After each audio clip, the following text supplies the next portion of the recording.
Good morning, everyone. Welcome to the June 2023 meeting of the House of Delegates. It is good, obviously, to see all of you here today at the beautiful Otesaga in Cooperstown. Before we begin, I would ask that you please join me in the Pledge of Allegiance. I pledge allegiance to the flag of the United States of America and to the republic for which it stands, one nation, under God, indivisible, with liberty and justice for all. Please be seated. Thank you again all for being here, and I want to remind you that this meeting is being recorded. The recording will be posted online and will be available to members of the association, members of the public, and the media. A reminder as well that the materials are now directly posted on the House of Delegates webpage. Any supplemental material that were submitted after late May have been posted to the page, and as a courtesy, copies printed and placed at the seats around the room. I would like to thank the Otesaga for once again hosting us. I know that so many of our members eagerly look forward to our weekend each June. I would like to remind you, as with most meetings scheduled at the Otesaga, we have, as I've said before, a hard stop time of 12:30, and that is a hard stop time, believe me. We must leave the room at 12:30 to allow the hotel to set up for their next event. I respectfully ask that everyone be mindful of this hard stop time. And again, it's 12:30. And that we be judicious in our use of our valuable time this morning. If you have not already done so, please complete the attendance card that are at your seats. Please turn them in to staff at the registration desk at the end of the meeting, as this is our procedure for taking attendance. For our remote attendees, attendance is recorded via Zoom. Please ensure that your full name is displayed in Zoom so that your attendance can be properly recorded. I would like to welcome the new members of the House of Delegates who took office on June 1st. Would please the new members rise in attendance to be acknowledged.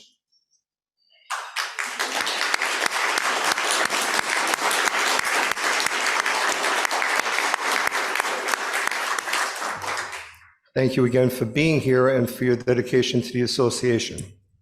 I would like to remind the delegates who are participating via Zoom on the mechanics of remote participation in the meeting. First, for reports for which discussion and votes are required, please use the raised hand feature after the presentation of the report to be recognized, should you wish to speak.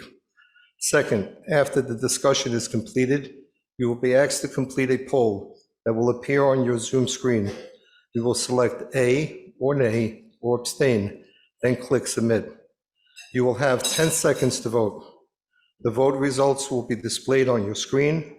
Third, if you abstain from a vote, please send an email to Melissa O'Clair at moclair@nisba.org so that your abstention can be recorded in the minutes. If you are attending the meeting in person, please use the standing microphone should you wish to speak to a report. For any item which requires a vote, the voice vote in the room will occur simultaneously with the launch and closing of the online poll. Please note that there may be a short delay to allow the in-person and online votes to be tallied. For all delegates, both those participating remotely and those here in person, if selected to speak, as been our practice, we ask that you follow these guidelines in order to promote an orderly discussion and debate. 1, delegates should identify themselves and their affiliation. Delegates should speak only once and limit their remarks to 3 minutes.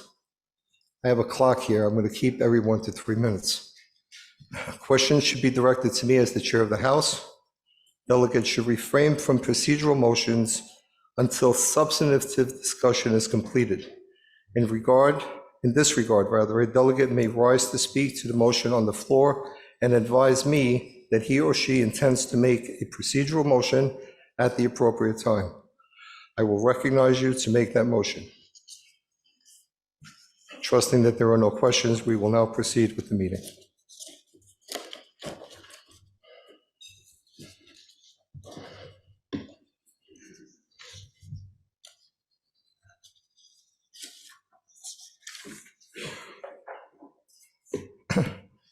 First order of business is to approve the minutes of the April 2023 meeting.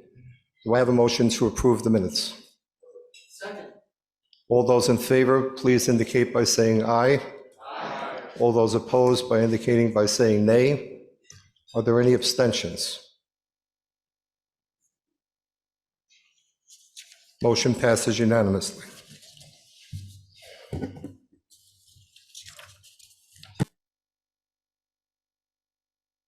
I turn myself off. Our next order of business is a report of our treasurer, who is ably taken over for me, and she promises not to divulge where all of the money that I hid is kept.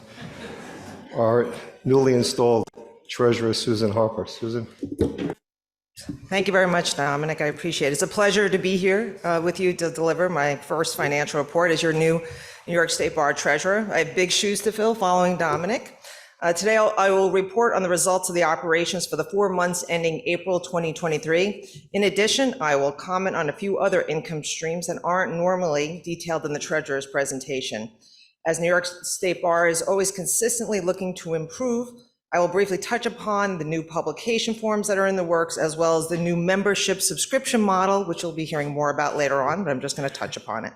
So let's jump into it. As we look at revenue and expenses as of April 30th, 2022, total revenue is $13.2 million as compared to nearly $12 million in 2022. However, expenses have increased by $1.6 million as the first person annual meeting in 3 years was held in January. In comparison, expenses for the virtual meeting held in 2021 and 22 were less than $40,000. This year, the Hilton invoice alone was $1.1 million.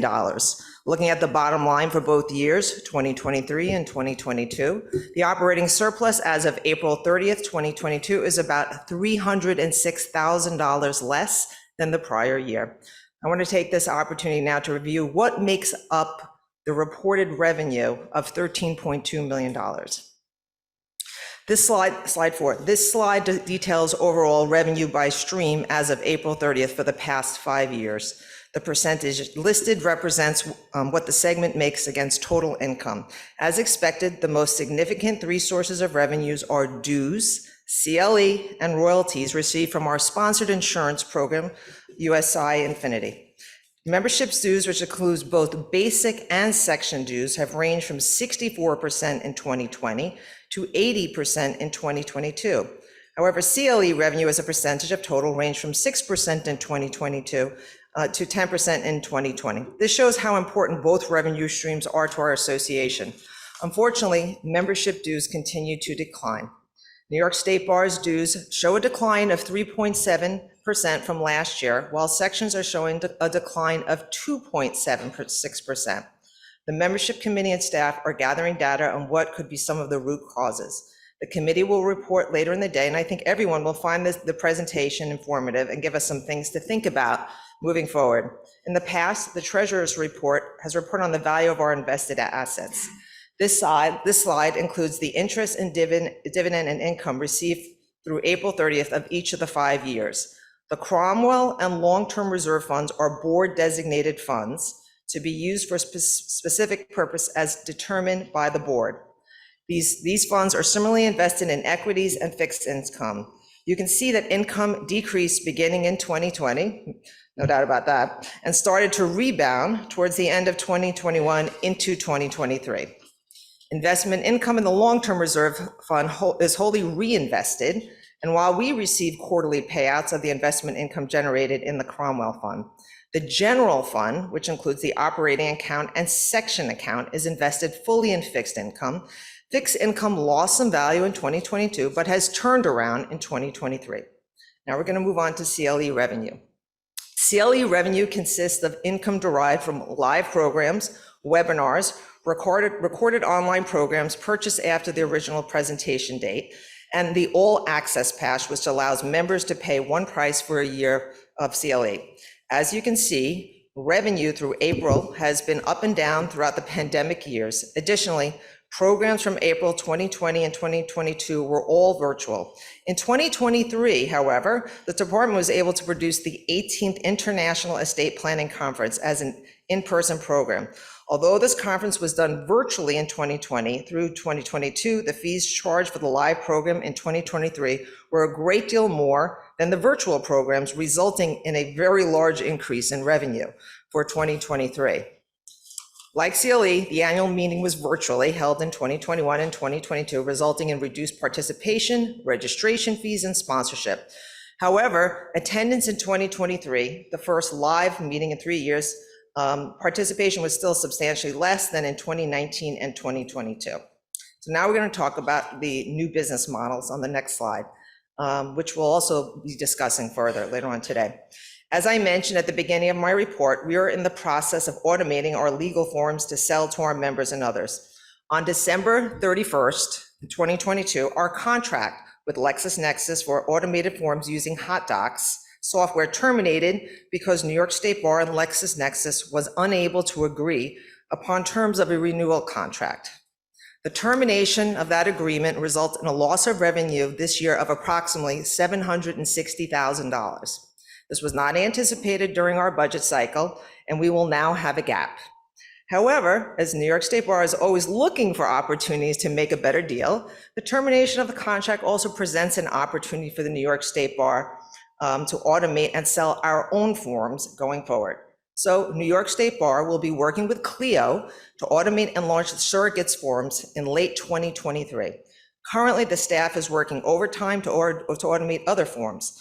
The launch is expected to generate some of the lost revenue this year, and going forward, it's expected to be more beneficial to New York State Bar and our members. Next slide. We are also working on a new membership subscription model, which you're really going to hear about. It's a wonderful presentation later on, but which will offer multiple New York State Bar resources for a single fee, allowing members to receive add-ons that they would otherwise have to complete and pay through separate transactions. And we all know how cumbersome it is. We're signing up for membership in our different sections and different items for the New York State Bar. So, but under this model, members sign up for a subscription that offers certain benefits in which fees are granted and continue to access these benefits for the duration of the subscription. So members would pay a reoccurring fee, either monthly or annually, to access these products and services for which they subscribe. We believe that this new model will improve member retention by improving member user experience, adding value to the memberships, and delivering ongoing values to members. You'll be hearing more about this shortly. So lastly, we're going to talk a little bit about sponsorship. So what's the best time to start planning the annual meeting? Most people say the day after the annual meeting, and even today. So we're about 6 months out from our annual meeting. And as we look forward towards it, I would like us all to think about a company we could introduce to the New York State Bar as a potential sponsor for the annual meeting, or as a sponsor to the New York State Bar throughout the entire year. We all have relationships, and what's the best way to support companies that help us in our own work than to refer potential opportunities to help them be more successful. More importantly, these companies can be a resource for our members to help our members and their clients succeed. Perhaps you know an accounting firm or a bank locally or a service provider. What better way to help them grow than with the New York State Bar? So we'll be sending around information after the House of Delegates meeting about sponsorship and to share. Finally, as we look forward, I look forward to working with Dick and with Michael McNamara at our committee section treasurer training program at the ending of the month. This is such an outstanding opportunity to support our members in their volunteer roles and help our leaders in managing their budget and affairs and building awareness of our policies for their success. I want to thank Pam McDevitt and Chris O'Brien and Amir Rizvajanik for all of their work and support in helping me get up to speed as your treasurer. I also want to recognize Michael McNamara and the excellent work of the Finance Committee. And this includes my report, and I'm happy to answer any questions. Thank you.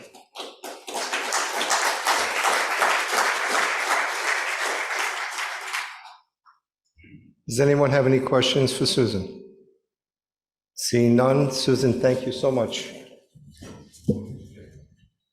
And she did it without any extraneous slides, right? I was going to bring it.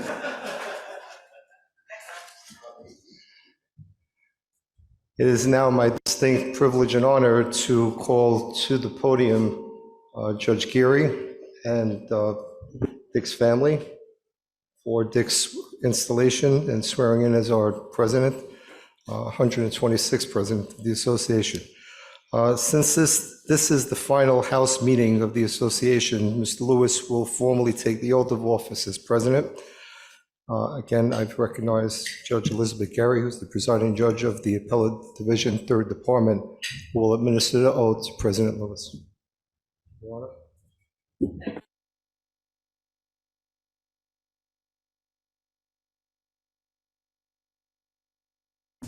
That's it. Good. I can tell it's a lot better back at the back of the room now, too. It's a great honor to be here with you all, all of you, the bar leaders of our state, and I thank President Lewis for the privilege of conducting this ceremony. I'm sorry you have to stand here for a few minutes, but I do have a few introductory remarks. I said this morning they'll be mercifully brief, but I do want to say a few things. We know that the New York State Bar Association has a long, rich history of extraordinary leadership. And that tradition will continue today as we officially recognize the installation of Richard C. Lewis as bar president for the year ahead. A hallmark of this association's significance is its ability to engage and mobilize members from every corner of our large and tremendously diverse state, and even far beyond. I saw his quote in the news this week highlighting the number of new members who hail from around the globe, and I believe that number was 1 in 4. It certainly takes a lot of deliberate, concerted effort to achieve the level of inclusive leadership and meaningful participation that our state bar is so well known for. As some of you have heard, I am particularly happy that the State Bar will once again have a leader hailing from the 6th Judicial District. So many of the past presidents at the reception held in Binghamton last week. It goes without saying, but not without noting, that the showing of support from those who have held this incredibly challenging position in the past is so very important. I gave a shout out to Kate Madigan there that evening, of course, but this morning I also must just give a brief shout out to your immediate past president, Sherry Levin-Wallach. You have done so much for so long, serving this bar association in almost, I think, every role that it holds. And thank you for your impressive dedication, which I know will continue.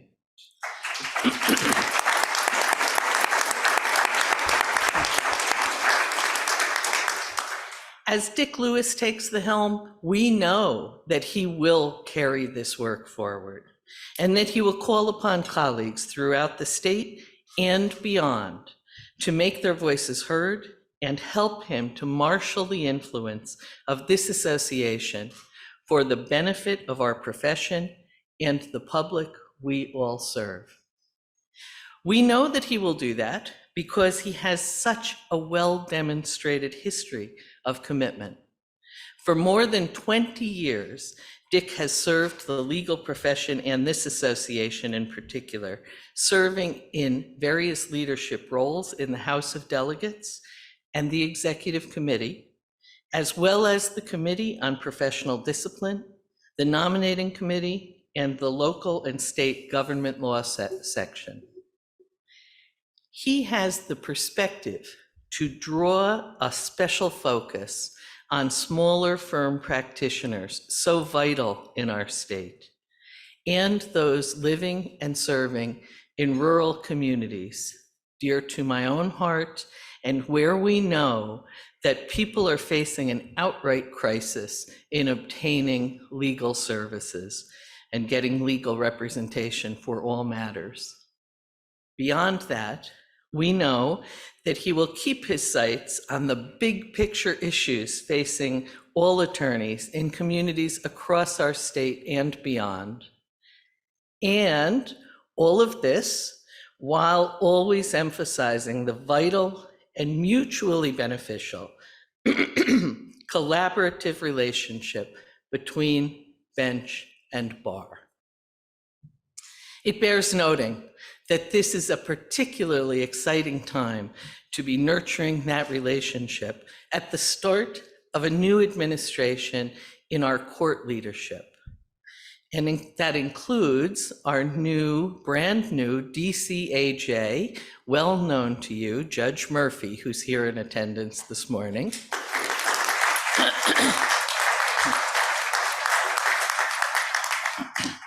We on the bench benefit so greatly from the insights of the legal community gathered and communicated by the organized bar.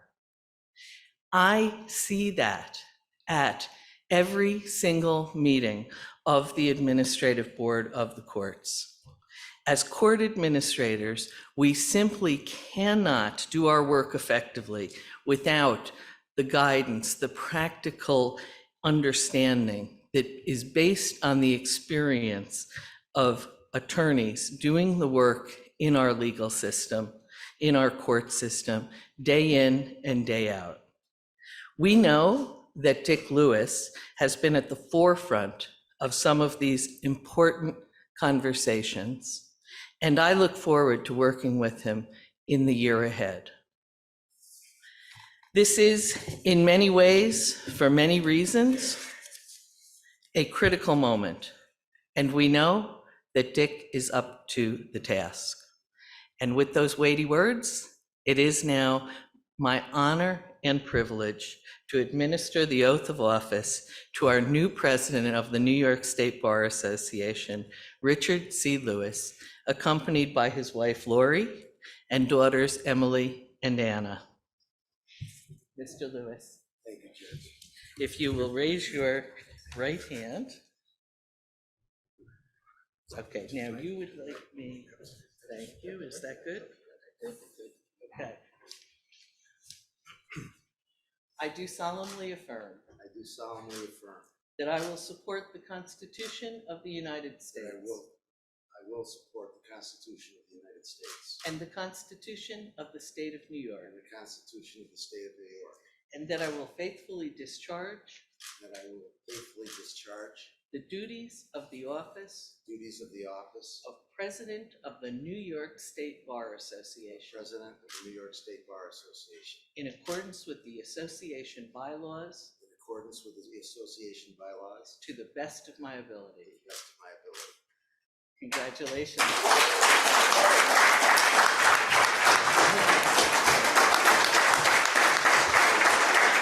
Would you like, can I get one more picture?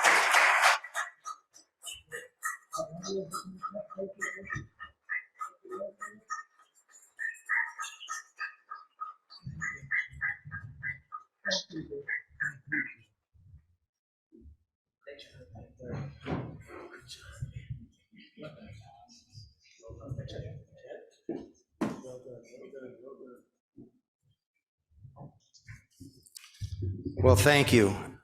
Thank you, Judge. It's really an honor.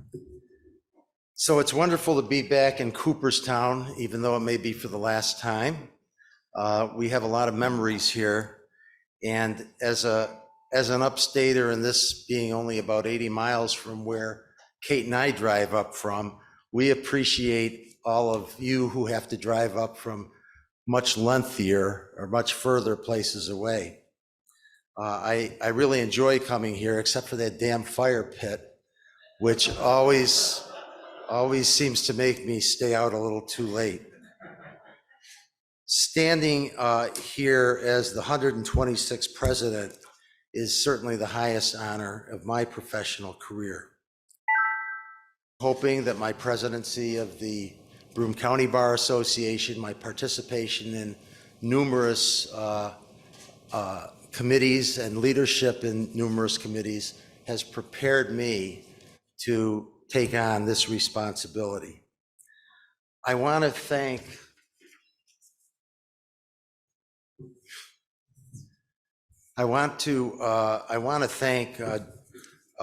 Presiding Justice Garry for being here. First of all, it's always an honor to be in your presence, number one. And number two, it's a distinct honor for me to have my PJ swear me in. And it's a special honor because, Judge, you've always been very, very supportive of our Bar Association. You understand where we all come from, and you've been an advocate for all of us.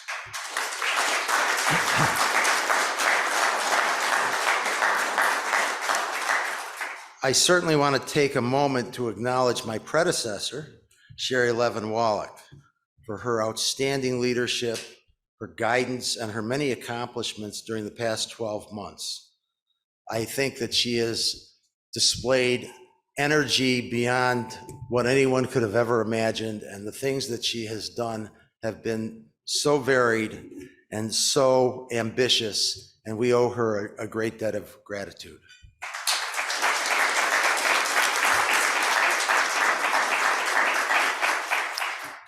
I also want to acknowledge all the other past presidents, and I was trying to figure out how many were here, and I don't see those who are here remotely, but these are what we fondly call the used presidents. And we should not really have that entirely in the past tense, because you can see their loyalty to this association by the fact that they are here often many years after they've actually served as president. And I appreciate all of the guidance and all of the advice and certainly all of the support that you've all given me. And I would ask all the past presidents to please rise.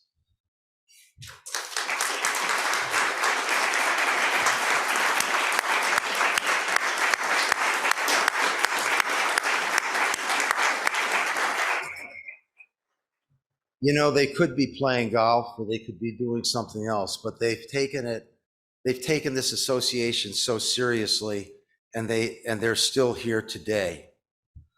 I also want to thank the staff, because we have, without question, the most amazing staff that you could ever find anywhere. And they've been awfully good to me and awfully good to the other officers, and I'm sure to all of you. And without them, not only could this event not take place, but no events could take place. They're the heart of our association. So thank you to all of you.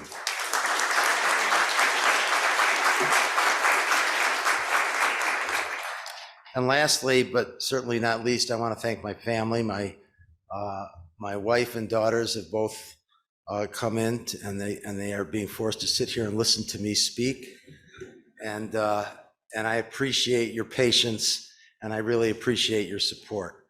I certainly could not do anything in my life without all of you.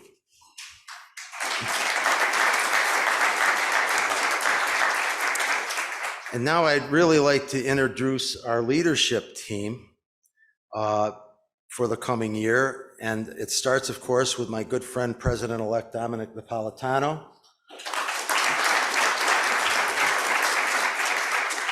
Our secretary, Taya Grays, is back. And our newest member, Susan Harper, who has been absolutely fabulous to work with thus far. She may start getting angry at me soon, but we'll see what happens.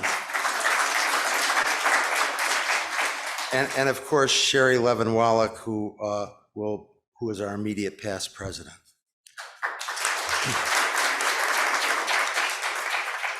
I view the next 12 months as an opportunity for this association to tackle issues that are important to us individually as attorneys and the profession as a whole. Most of these issues that we are confronting do not have easy solutions. It's going to take all of us, and I mean all of us, to solve some of the problems that our profession is confronting, and we are confronting a lot of issues these days. I certainly don't have all of the answers, and that's why I need to engage all of you. I promise that my door is open, and I'm happy to hear from everyone anytime. The reality of it is we have issues in our hugely diverse geographic area, our hugely diverse political, ethnic, and otherwise area throughout this state. And as a result of all of the peculiarities of our state, we need to really find a way to reconcile what I see as the challenges, if not the attacks, on our legal profession. Now I'm looking out here and I'm seeing in front of me people who I believe are as smart as any people in the world. And I mean that sincerely. There's a lot of smart people in this room. And together, I think we can confront issues, confront problems that we have in our society and in our profession, and see if we can bring them to a better place. I'm not saying in any way, shape, or fashion that this association has failed, but these are unusual times. It would be nice if they were not quite so unusual, and we all know the various things that we are being confronted with in the newspapers every day. We have to stand up for access to justice. We need to stand up for fairness, and we need to stand up for our legal profession. What we would like to do is to provide our membership with the resources and the support that is required so that their jobs can be performed in the most productive manner possible. That will explode. The more productive we are, that will just carry out to the public. We will be able to provide more representation, better representation. And we've got to find a way to do that because, frankly, as it has been indicated by the judge, in rural areas, there are significant problems. But that doesn't preclude the problems that exist in our urban areas. And we need to deal with these issues, and we need to deal with them as a profession.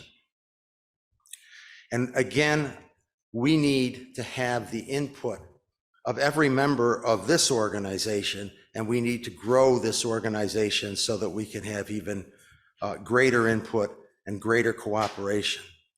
We want to hear about impediments. We want to hear about redundancies. We want to hear about inefficiencies. We want to hear about physical barriers, anything that interferes with the practice of law that we can possibly do better. We'll take those issues, we'll study those issues, and we'll take them to the courts, we'll take them to the legislature, and we'll take them to the governor. Because we really need action, and we really need to get that action on pace right now. We face enormous challenges in this profession and in our society. We have to deal with hate crimes. We have to deal with homelessness. We have to deal with everything in between. Our ability to move forward in addressing these challenges is largely dependent upon our ability to listen to one another with respect, even if we disagree, because there may be some ideas out there.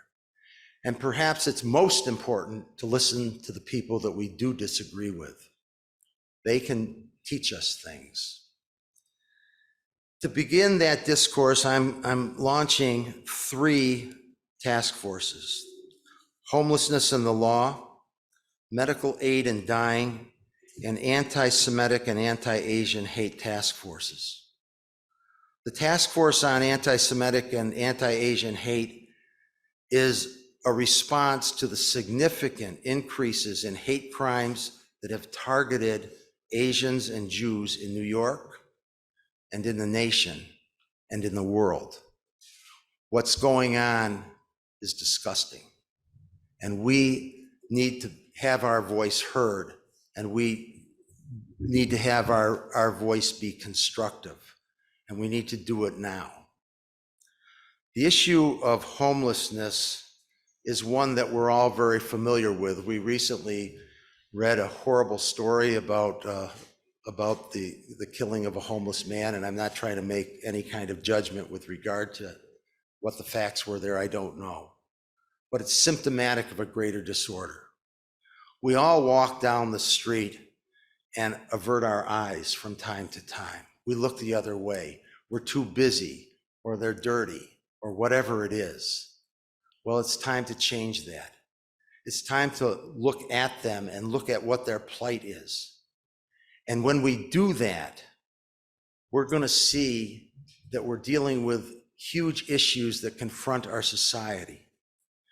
We're going to see that we're dealing with domestic violence, we're dealing with alcoholism, we're dealing with mental illness, we're dealing with drug addiction, we're dealing with the problems that our veterans face. We're the richest and most powerful country in the history of the world. We've got to deal with this problem. When you walk through our nation's capital and you don't see green space, but you see tent communities, that's unacceptable. We have to do something about those things. One of the greatest assets that we have in this bar association is our diversity, our diverse thoughts, our diverse backgrounds, our diverse politics. That's what makes us effective. That's what gives us strength. And that's why we have the ability to serve all lawyers, from the sole practitioner in Malone to the big law in New York City. And we all deserve representation, and we all have problems, some of them similar, some of them not, but all of these problems have to be confronted.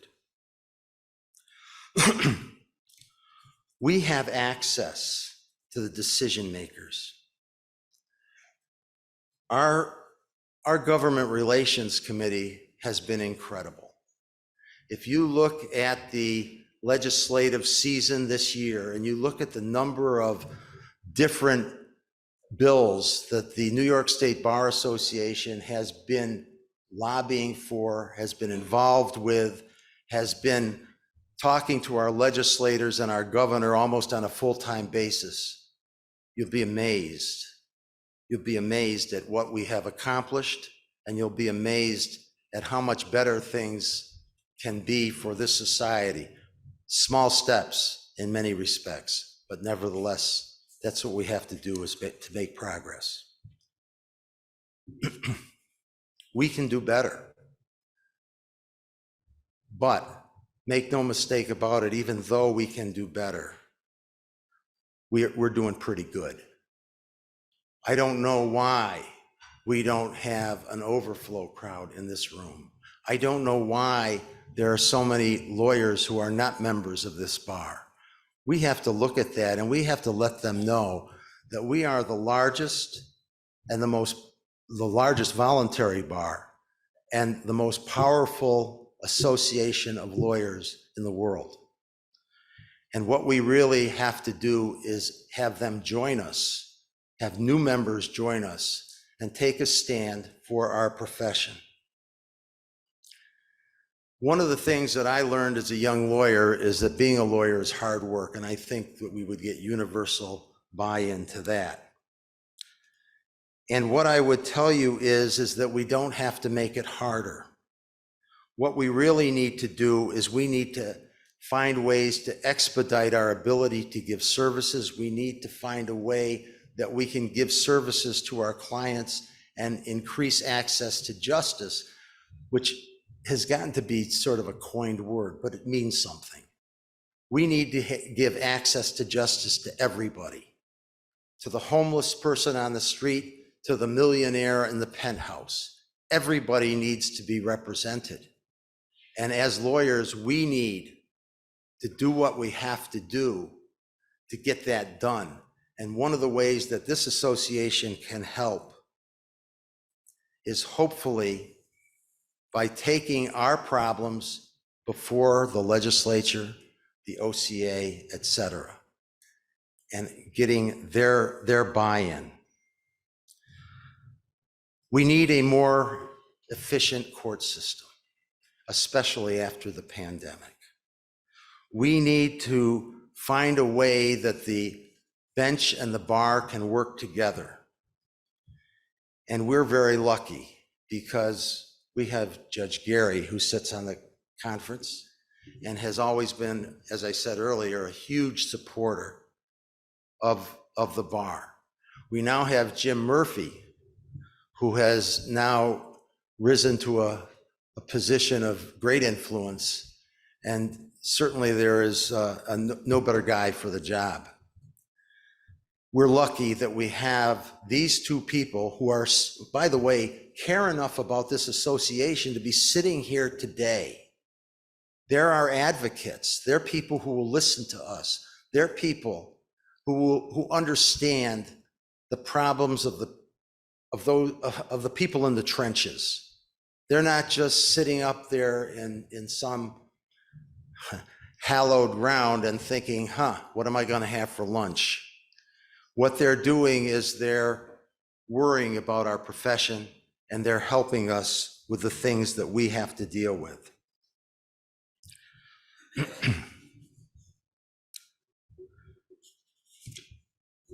As we deal with our various issues, we have to look at our future. And one of the issues that we are confronted with in our future is the issue of civics. And I know that our foundation is extremely interested in this issue. I know that Judge Garry is extremely interested in this issue. I know that Cheryl Chambers is very interested in this issue. And we've all got to take note. We can't just say, geez, these kids are crazy. We've got to say, what are we going to do to save democracy? You know, I read a statistic, and I've repeated it a number of times, and Don Dorr can repeat more. But I read a statistic that said 53 or 54% of American adults cannot name the 3 branches of government. And of them, about half of them can't name one. If we don't teach our kids how government works, where are we going? Who's gonna pick up the mantle of democracy?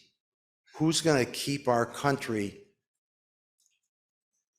safe and growing? And who's gonna do the things that are necessary to protect our citizens? We are going to hopefully, well, we are definitely going to in May, have a large assembly of lawyers, of judges from all levels, of teachers and education professionals, of students, and hopefully people from private enterprise, and hopefully some special guests who are going to discuss the issues that confront us and are going to give us suggestions as to how to move forward, and hopefully are going to help us move forward in approaching civics for this next generation. We can and we will make our association better, give our association even greater longevity, and most importantly, help our society get better. You know, we're lucky because this bar association provides us with so much. There was a recent poll by Clio from 2022, and it said that lawyers only bill for 1/3 of their time. 1/3 of your time is billable time. And by the way, that was better than it was in 2021. We have to become more efficient. We have to deal with all kinds of issues, and this bar association is doing whatever it can. We have thousands of courses online that you can look at anytime. I don't know if online is the right word. We put out roughly 500 new CLEs every year. Kathy Sahutsky is amazing. And the things that we are doing to educate our lawyers is profound. We have a 24/7 hotline for lawyers who are struggling with various personal problems. We're trying our best to help lawyers and take care of their needs in every potential area that we can find. We need you all to be involved. We need you to be on committees. We need the sections to step forward, which they have. We need your ideas and we need your effort. So, with all of that having been said, I want to note a couple of things. Firstly, I'm very proud to stand here today in front of all of you. Being the 126th president is an honor I never dreamed of, and I appreciate your entrusting me with this honor. But none of that would be possible without the people who you saw stand up earlier. The 125 various presidents that date back to the 1800s that have devoted their time and their efforts and continue to devote their time and their efforts to our association and to the betterment of our profession. So I can only say, and I always hear people say I'm humbled, but I have to tell you, I'm humbled.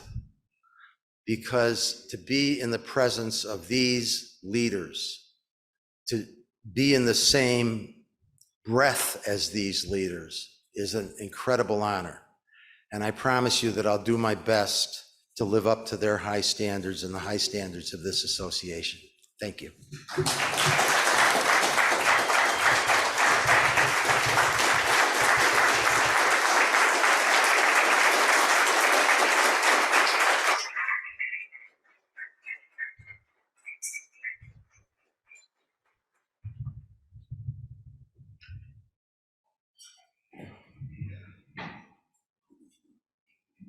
Thank you so very much for that speech. You're going to have a great year, my friend.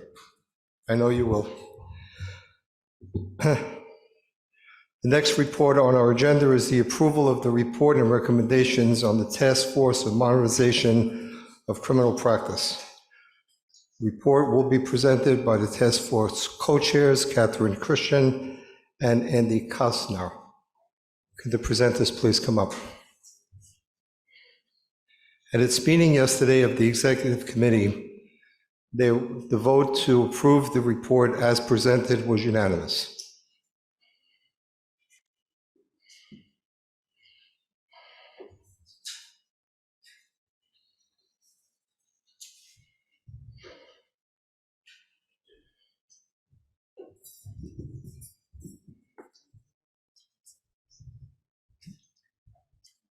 Okay, good. Just like grab my.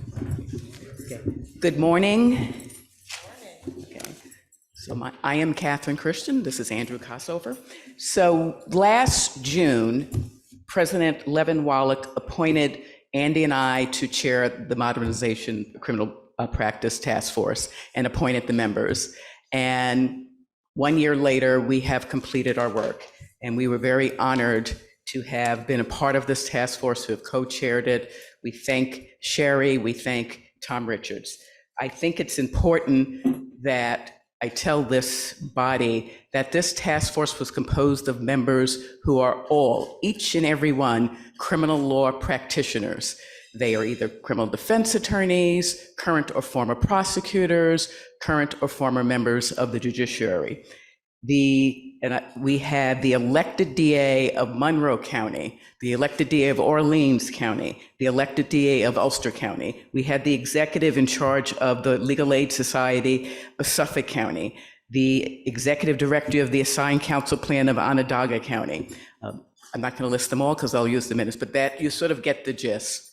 And I have never seen, and I've been a criminal law practitioner my entire career, mainly a prosecutor. I've never seen criminal defense attorneys and prosecutors be mainly on the same page as they were on this task force. I can't say they were holding hands and singing Kumbaya, but it was a very collegial task force. So the task force was divided into 3 subcommittees: a subcommittee on sentencing, a subcommittee on justice courts, and a subcommittee on technology. The subcommittees did the yeoman's work on this task force.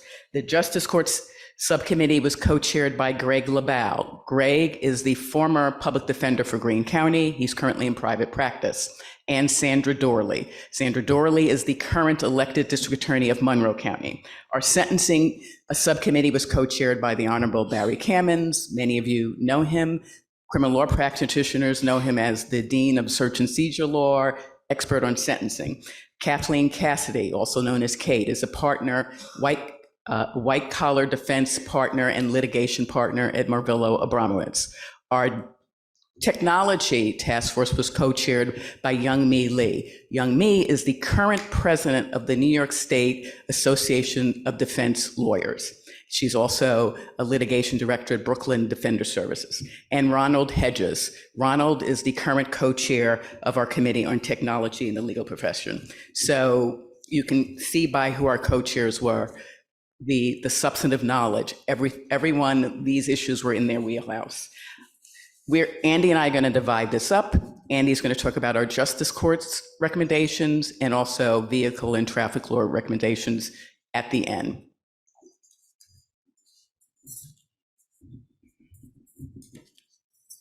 Good morning.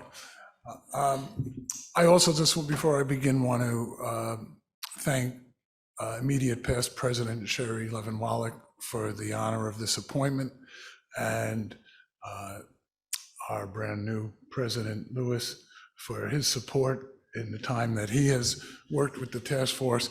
And I also want to thank my co-chair. It has been a pleasure to work with Catherine guiding this task force.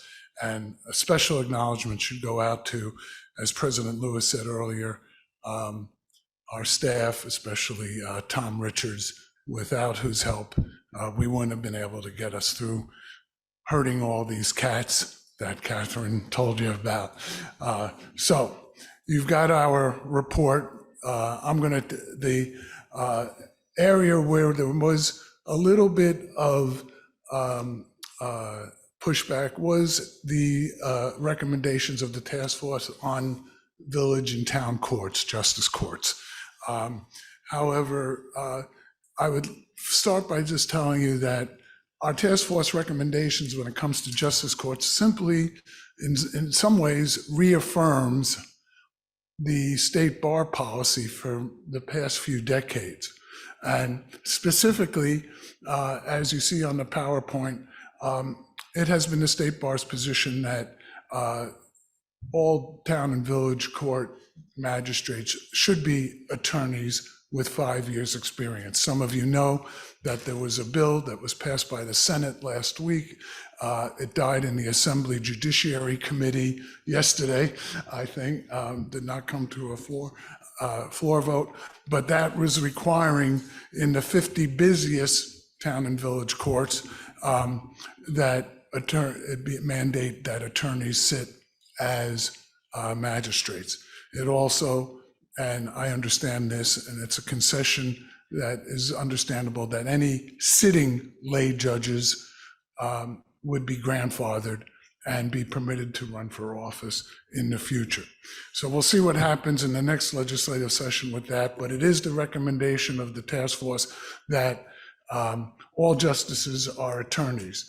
We also made some other recommendations that studies be conducted by the Controller's Office with regard to consolidation of town and village courts. As many of you know, sometimes we have a town and village court across the street from each other with the same staffing, sometimes the same magistrates. That is not an efficient business model. We also know that there are, in some counties, 30, 40 town and village courts. And for the district attorneys and institutional defense providers, it would make more sense to consolidate those courts or recommend district courts. Some of the other things, less serious, less overhaul of the system that we recommended was things like staggered hours. Those of you who have ever had the pleasure of appearing in a justice court know that sometimes they have on the same session of the court civil matters, traffic matters, and so on. I'm being told that to move it along, so I'm going to, and we want to leave time for comments by the delegates and for any questions. So I'm going to hope that you rely on the balance of a report. Catherine, next up after justice courts, I believe is sentencing. Go ahead. Okay, I'm going to, I'm going to speak. The sentencing recommendations, number one, allow defense attorneys to be present when their client is being interviewed by the probation department. That is not currently allowed in New York State. It is allowed under the federal rules of criminal procedure. We're not saying it's mandatory, but we do hope that defense attorneys will attend, but we think that should happen here in New York State. Second, resentencing, that allows judges to consider modifying a sentence of a defendant who has served 10 continuous years of imprisonment. In order to be eligible, you cannot have been convicted of a sex crime, murder in the first degree, aggravated murder, kidnapping, terrorism, or be serving a sentence for life without parole. Safety valve legislation allow for the elimination of mandatory minimums sentence on the consent of the prosecution and the court. There was not uniformity on that recommendation because some task force members believed that the consent of the prosecutor should not be required. The majority of the task force believed it should, for the purposes of, we want legislation to pass. We don't want to bite our nose off to spite our face. Also, to create a commission appointed by the governor to engage in an analysis of the current state of indeterminate sentences to determine whether they should be transformed into determinate sentences. Okay, let me speak faster. Our technology recommendations, bottom line funding, and if it was not clear in our report, when the task force say that the prosecutors, law enforcement, and defense should receive adequate funding for their needs for technology, we think it should be adequate funding for their needs, period. So prosecutors and defense, the funding that they are given should be equal. Defense should be on parity. The indigent defense should be on parity with the prosecutors. So funding is a priority, so you can have the systems that makes you able to store the volume of discovery you're receiving, a uniform platform for discovery throughout the state, uniform measures to provide defendants who are incarcerated so they have access to discovery the same way a defendant who is not in custody has access. Appoint a permanent commission on discovery. E-filing, adopt the uniform e-filing system. And those of you who are federal practitioners are very familiar with the PACER system. We're recommending that same system be adopted for the 62 the counties of New York State. We appreciate the volume is less in federal court, but we think that can happen here. Virtual proceedings, we understand during COVID lockdown, it was necessary and it worked, but we think the arraignments should remain in person, grand jury should remain in person. Preliminary hearings should remain in person unless there's an emergency. Remote guilty pleas should be limited to non-jail sentences, and the number of remote appearances should also be limited, even if they're for status conferences only. The vehicular and traffic law. All right, so a lot of, in the upstate, primarily upstate, there's a lot of DWI cases. And so we've made a couple of what we call common sense quick fixes to recommendations with regard to DWI cases and vehicle and traffic law matters. The first being, in order to get a conditional license, once your license has been revoked or suspended based on a conviction or a refusal to take a chemical test, we should allow anyone, even without a conviction, to obtain a conditional license. The reason for that quickly is because if someone, let's say, is sober, but refuses a chemical test because they heard somewhere that they should never trust the science or not cooperate or something, those people will theoretically lose their license for 1 year and have no driving privileges whatsoever unless they plead guilty to an underlying charge of driving while impaired or intoxicated. So it sort of coerces, in order for people in upstate rural areas that don't have mass transit, it tends to coerce a guilty plea. So we decided to recommend that you don't have to have a conviction in order to get a conditional license. That would be a regulatory and legislative recommendation. Secondly, there are times where someone is driving under the influence of drugs or alcohol and may have totaled their vehicle, or law enforcement is keeping their vehicle impounded. And the law as it currently is written still requires those people to install an ignition interlock device in a vehicle that is unable to be used. So we make a recommendation to change that. And the third thing that you see on the PowerPoint is very important. Right now, New York treats cannabis impairment more serious than alcohol impairment. And that doesn't make sense to us. We have a misdemeanor and felony DWAI alcohol, DWAI drugs, DWI alcohol, but there's only a DWAI violation for driving under the influence of alcohol. So we figured the easy fix is simply to amend 1192.1, which is the violation, to include the words cannabis or concentrated cannabis. And that way, the judges, the district attorneys, and the defense bar don't have to conspire into this legal fiction when they want to allow somebody who's driving under the influence of marijuana, charged with a misdemeanor, to have a plea bargain down to a violation. It makes us all conspire into this legal fiction, and we want to eliminate that. It puts us all in an uncomfortable position, especially during an allocution when the motorist may not have had any alcohol to drink whatsoever. Thank you. Thank you both for your report. I was remiss in noting earlier, when the executive committee met yesterday, the executive committee did approve the report as presented with one abstention, and that was Judge Murphy. Judge, I'm sorry, I didn't note that, but I did now. So that being said, whoever's coming to the mic.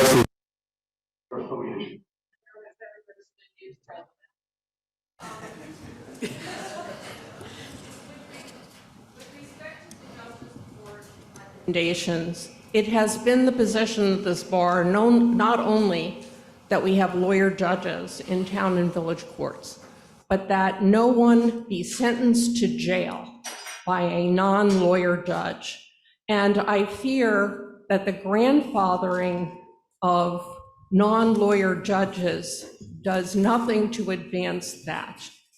I will also tell you that under current rules, by having part-time lawyer judges who cannot appear before other part-time lawyer judges, makes it virtually impossible to find lawyer judges in many upstate communities.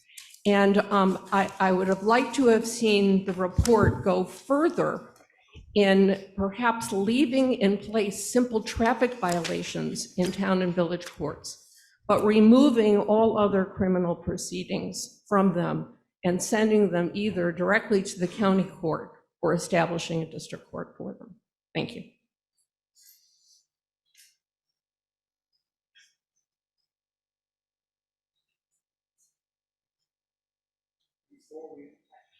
Keep turning this off.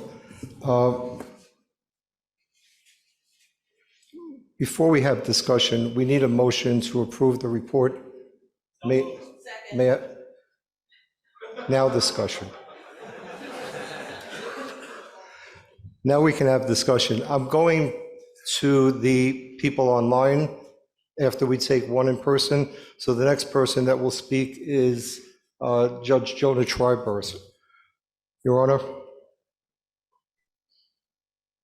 Thank you, Mr. Chair, and good morning, colleagues. I'm sorry I can't be with you personally, but I have grandpa duties this afternoon here in Red Hook. The Honorable James Bacon of the town of New Paltz and myself were two town justice members of the Town and Village Court Subcommittee of the task force. It has been a longstanding policy of this House and this association to hear all sides of an issue before positions are taken. Sad to say, it was obvious to Judge Bacon and me that from the very first meeting of the subcommittee and its very first discussions, the recommendation of the subcommittee was preordained. Except for the two justices, there was a pronounced antipathy to the justice courts among the other subcommittee members. And you don't have to take my word for it. You can review the Zoom recordings of the subcommittee's deliberations and decide for yourself. Any ideas that Judge Bacon and I brought to the table, sadly, quite frankly, were regularly repressed. Any submissions that we made to the final report were systematically censored. The House, in its great tradition of open discussion, allowed our written submission at the late date of May, and it's before you. It's also been the longstanding of the policy of this House and of this association to seek ways to expand the public's access to justice. The recommendations of the Town and Village Subcommittee substantially restrict the public's access to justice. Instead of being able to go to a local justice court to adjudicate a traffic ticket or pursue a small claims case at convenient hours in the evening, the public in rural New York will have to drive long distances, perhaps in inclement weather, in dangerous conditions, to go to a daytime only, distant district court, losing time from work and having to cover the expense of daycare. In an era when our courts, quite frankly, are losing the respect of the people in their role as neutral arbiters of the law, our town and village courts continue to provide all New Yorkers with a front row seat to their own democracy. For that fact alone, the town and village courts should not only continue, but be given credit for the truly valuable role they play in our system of justice. For these reasons, Mr. Chairman, and for the reasons in our written submission to the House, I will move at the appropriate time to sever the town and village report from the task force report in chief and table it to return to the subcommittee for a fair hearing for the justice courts. Thank you for your kind attention. You're very welcome, sir. I now wish to, yes, you please, if you have a I comment. just want to make one comment to correct the record. No one on this task force had their opinions repressed or suppressed. Everyone was allowed to speak. Some spoke more than others, often. So I attended, or Andy, but I think I attended every single subcommittee meeting, particularly of the justice courts. No one was suppressed. All opinions were heard. Recognize the next speaker.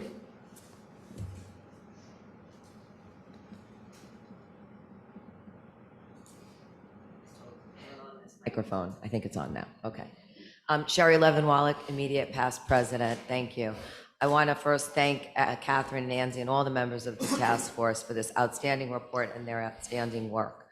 I will also join Catherine in the fact that I attended most of the Justice Court subcommittee meetings as well. And when I was there, everybody was allowed to speak and every opinion was heard. I want to speak in favor of this report as it stands in whole. It is an incredibly important report that does some incredibly important fixes in our criminal justice system.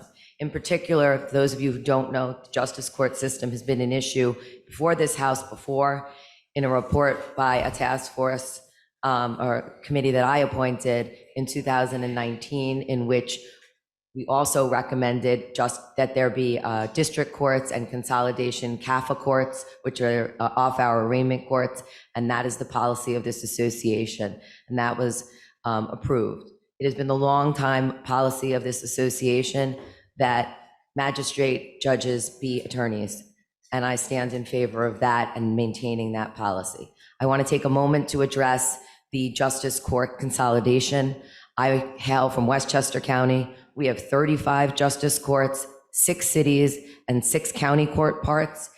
On the justice court task force subcommittee was Amy Finzi, chief executive to the Westchester County DA's office, as well as the co-chair, Sandra Dorley, both of whom DAs also agree that there is a need for consolidation and or district courts of our justice court system. Our current system is inefficient. It is unable to represent individuals fairly in these courts because it's difficult to staff these courts. There are several of these courts within miles of each other that could be one court. So this consolidation and the idea of district courts is urgent. Criminal matters being heard in these courts are serious. Homicides are initially heard in these courts, as are rapes and other very serious criminal matters. These cases need to be heard in an institution that has the technology to support appearances by all people, as well as to have the opportunity for e-filing. Without consolidation, it is going to be next to impossible to expand technology in our court systems in criminal matters. And finally, I'd like to just speak to the end results, the funding issue. It is absolutely imperative that we have funding equally in this state for defense and prosecution and law enforcement in order for our system to be efficient and to ensure access to justice for all. Thank you so much. Thank you. Mr. Efron.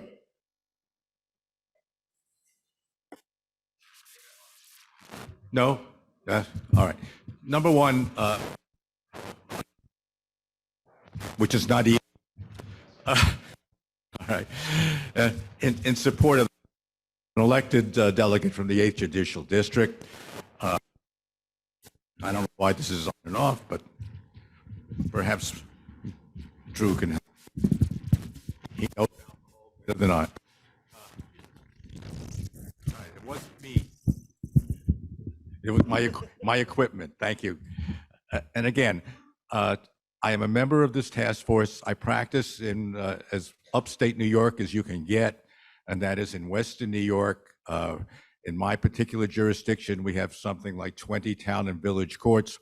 And I can tell you, with all due respect to His Honor, who spoke on his opposition to the portion of the report, this is not an attack on the integrity of town and village judges.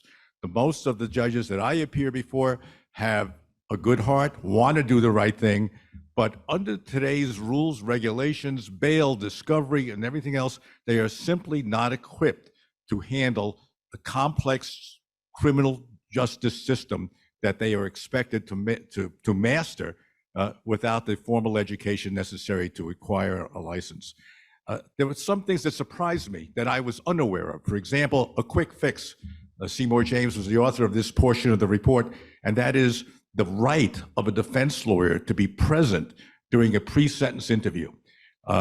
We often get situations where an individual has decided to plead guilty to take advantage of a plea offer, and then they are left alone before a probation officer to explain their involvement in a crime without a lawyer present, and often get into situations where they all of a sudden grab the cloak of innocence that was inconsistent with their under oath confessions to accept the plea. I was astounded to learn that in New York City, in each of the boroughs, a lawyer is not permitted to be there. It's an important part of representing a client to ensure that the integrity of a plea is upheld and that the client, his or herself, does not put themselves in a position where that plea could be rejected. So with all due respect to some of the very good and individuals trying to do the right thing, this is not the time to rely on an 1850s system to ensure justice is done. It is time to modernize.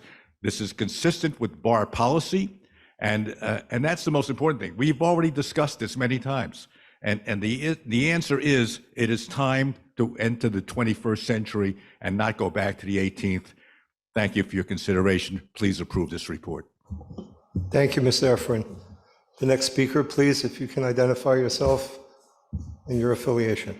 Yes, thank you. Elected delegate from the 8th Judicial District. My name is Sophie Fayal. I practice with the Legal Aid Bureau of Buffalo, and I'd like to express my support and gratitude to the task force for having considered the changes in 1192-1. I work as one of the directors of the 6 regional immigration assistance centers funded by the state of New York to advise public defenders and other mandated counsel on the consequences of criminal dispositions on non-citizens. Marijuana remains a federally controlled substance, and when we see non-citizens, including long-term lawful permanent residents of the United States, charged with 1192 related to marijuana, we are consistently advising counsel to attempt to negotiate a plea to the alcohol part of it, because one conviction for a controlled substance offense will render a non-citizen deportable. So a DWAI drugs will be a deportable offense, whereas a DWAI alcohol has virtually no immigration consequences. So I think this is a very important move forward, and I appreciate that you took into consideration the implications on non-citizens. Thank you. Thank you. Mr. Cohen. My name is David Cohen. I'm the Vice President from the 11th Judicial District, and I am the immediate past chair of the Criminal Justice Section of the State Bar.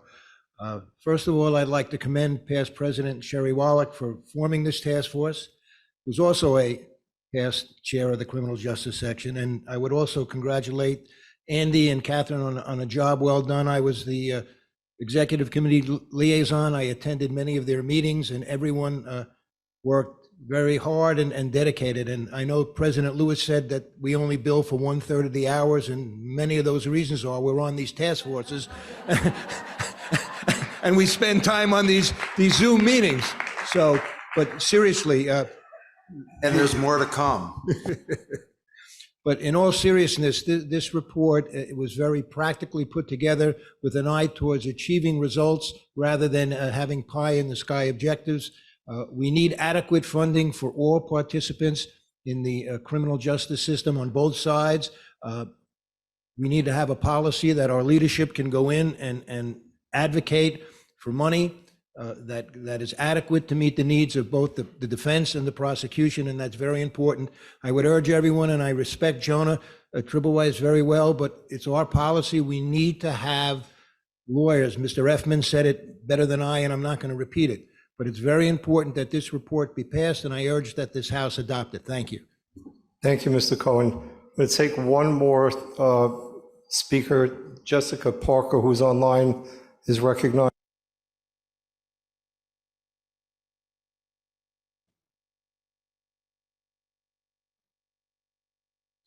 Is that working? Yes, it is. Okay, sorry. One question, I just saw, I noted that we were talking about that there was a consideration held for those who are non-citizens. I was wondering if there was consideration also put to the effects of all of this on our military members. As the immediate past chair of the Committee on Veterans, one of the things that we talk a lot about is the collateral consequences of minor and major, but mostly minor criminal matters on a military member's service, i.e. if somebody pleads down to a DWAI, they may be fine in the civil law world, but in the military world, they may lose their ability to continue to serve and be dishonorably discharged. So if it hasn't been considered, that maybe might be something we want to consider thinking about and exploring. Speakers wish to address that? I think that we did not specifically address the impact on veterans. It was across the board, but I can tell you that similar to non-residents, making the changes that the task force recommends will also aid veterans in terms of the criteria they need to conform to in order to continue their military service or benefits.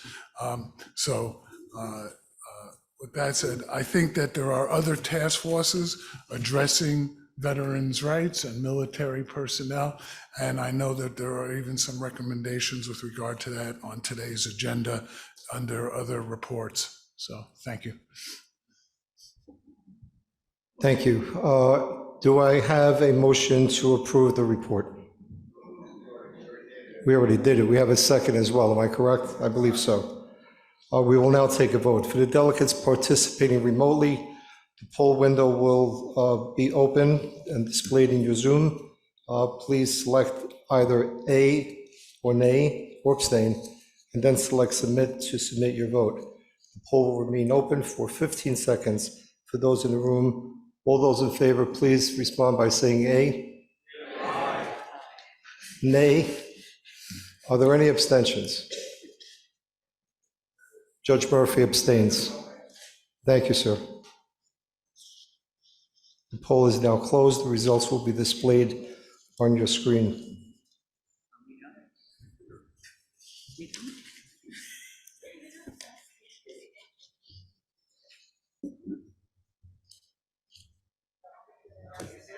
I'm sorry, yeah, what?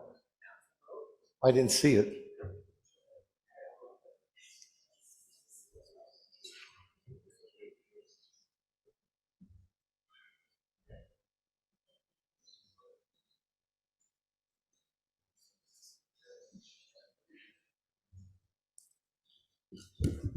The vote to approve is practically unanimous. 80% say A, 7% nay. There are 5% abstentions. The motion carries. Thank you very much. Thank you.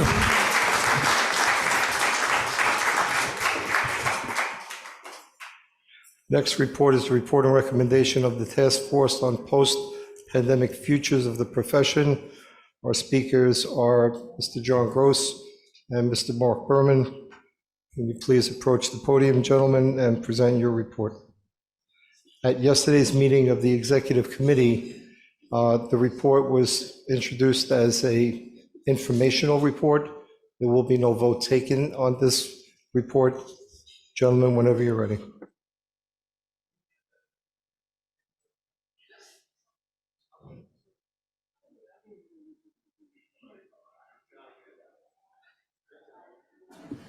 Sorry, good morning. I'm John Gross. With me is Mark Berman, my co-chair. We had intended to make our presentation of the report today, but a number of matters have arisen, late submissions of questions and suggestions to our report, which was completed about a month or two ago. Secondly, there has been a very recent determination by the a report from the Institute on the Advancement of the American Legal System discussing the utilization of paraprofessionals to assist in the crisis we face in access to justice. Access to justice is one of the 4 components of our report.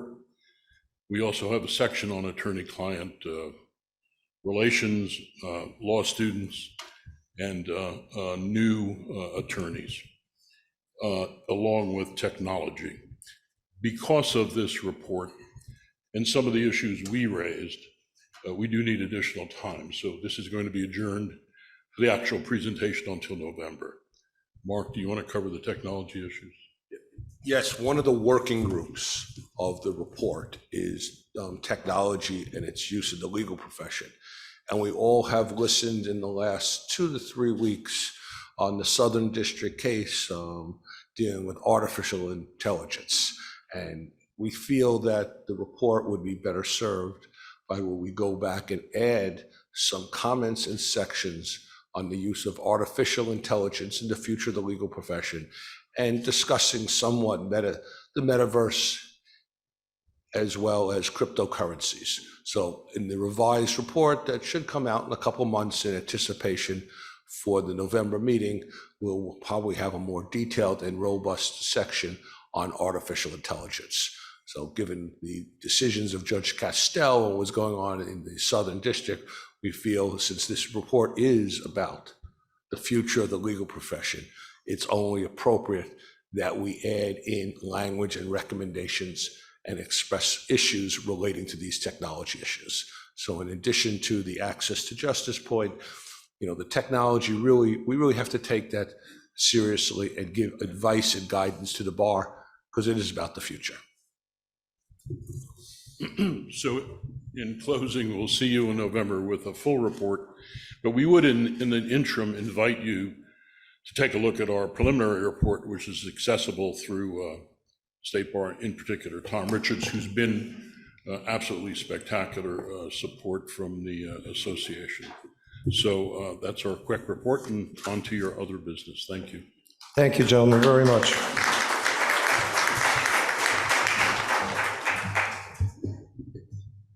Next report on this morning's agenda is a report and recommendation on the Task Force for Mental Health and trauma-informed representation. The presenters of this report are Sheila E. Shea, and Joseph A. Glazer. Will the presenters please approach the podium? On May 17th, the Executive Committee voted to endorse the report for favorable action by the House.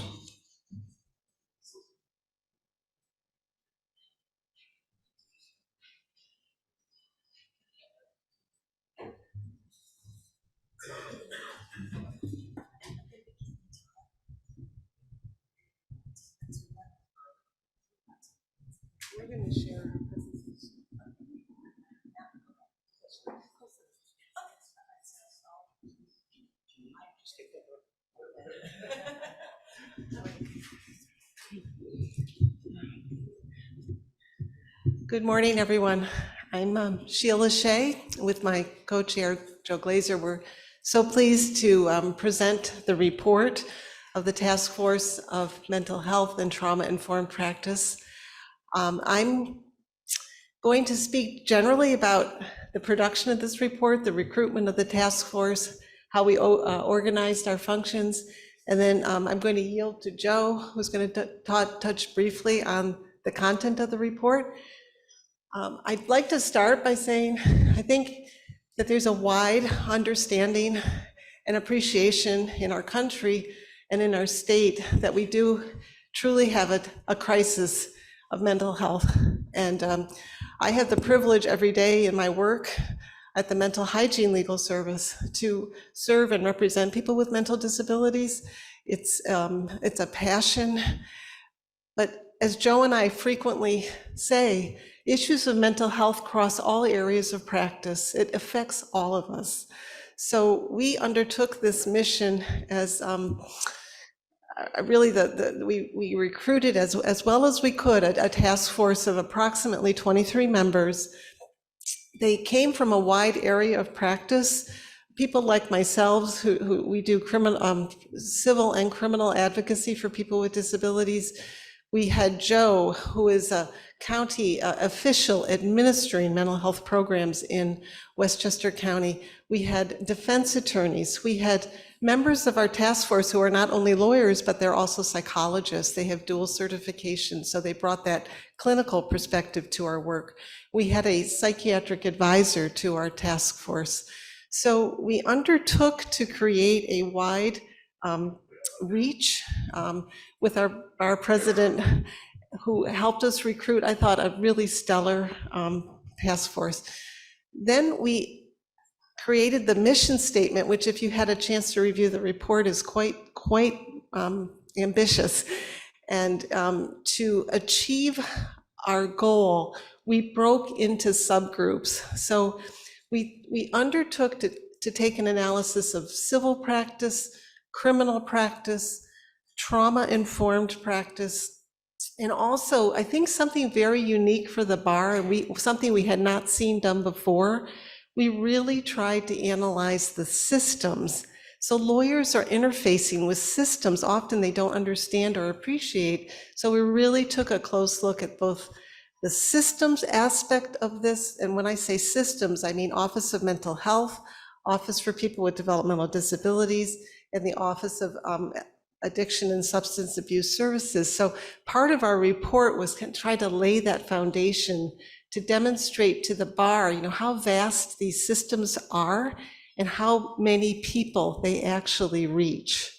So we undertook that work to create subgroups of people who had various specialties and interests. And then every meeting that we had, and we had tremendous support from the New York State Bar Association, but every meeting that we had, we undertook to recruit a speaker so that we weren't talking to just each other, we were talking to experts, and we wanted to learn something every meeting. And I think we largely accomplished that. We even had an expert speak to us from Australia, an expert in restorative justice. And to my surprise and appreciation, we asked the commissioners of the Office of Mental Health and the Office for People with Developmental Disabilities and the OASAS commissioner to actually join us and talk to us. And 2 of the 3 commissioners replied favorably and attended our meeting. And with great thanks to our bar president, who attended virtually every meeting. It was unprecedented, but just to have President you with us and to contribute, it was just, it was a tremendous experience. So that's how we undertook our work, our investigation, and then we generated this report through a series of drafts. We had 5 or 6 drafts floating, and every member of our task force contributed. We wanted every voice to be heard. So that's the product that you see and the recommendations. And then I'm going to yield to my co-chair to talk about content. And we welcome any questions that you have at the end of the presentation.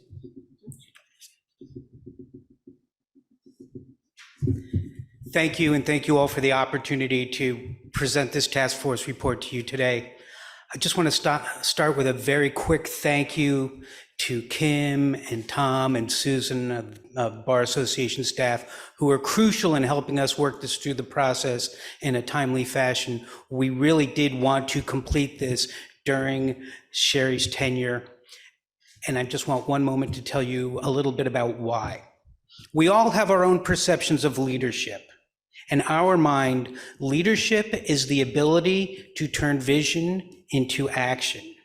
And that's what Sherry did when she came in as the new president of the Bar Association and created this task force and the other task force. So we thought about this in terms of what actions need to be taken. How do we fulfill the vision and the mission? And in part, as Sheila had just mentioned, we brought in experts from all over the place. When Sheila and I did the math very early on, we realized that we had probably 500 years of collective legal experience on the task force. And that included some very young people, which speaks volumes about the rest of us. But from our perspective, we really wanted to take what we were hearing from the experts in the community and as a task force figure out how to translate it into a report. So when you see in the report that we talk about co-occurring disorder, that isn't from a collection of attorneys who practice in the field.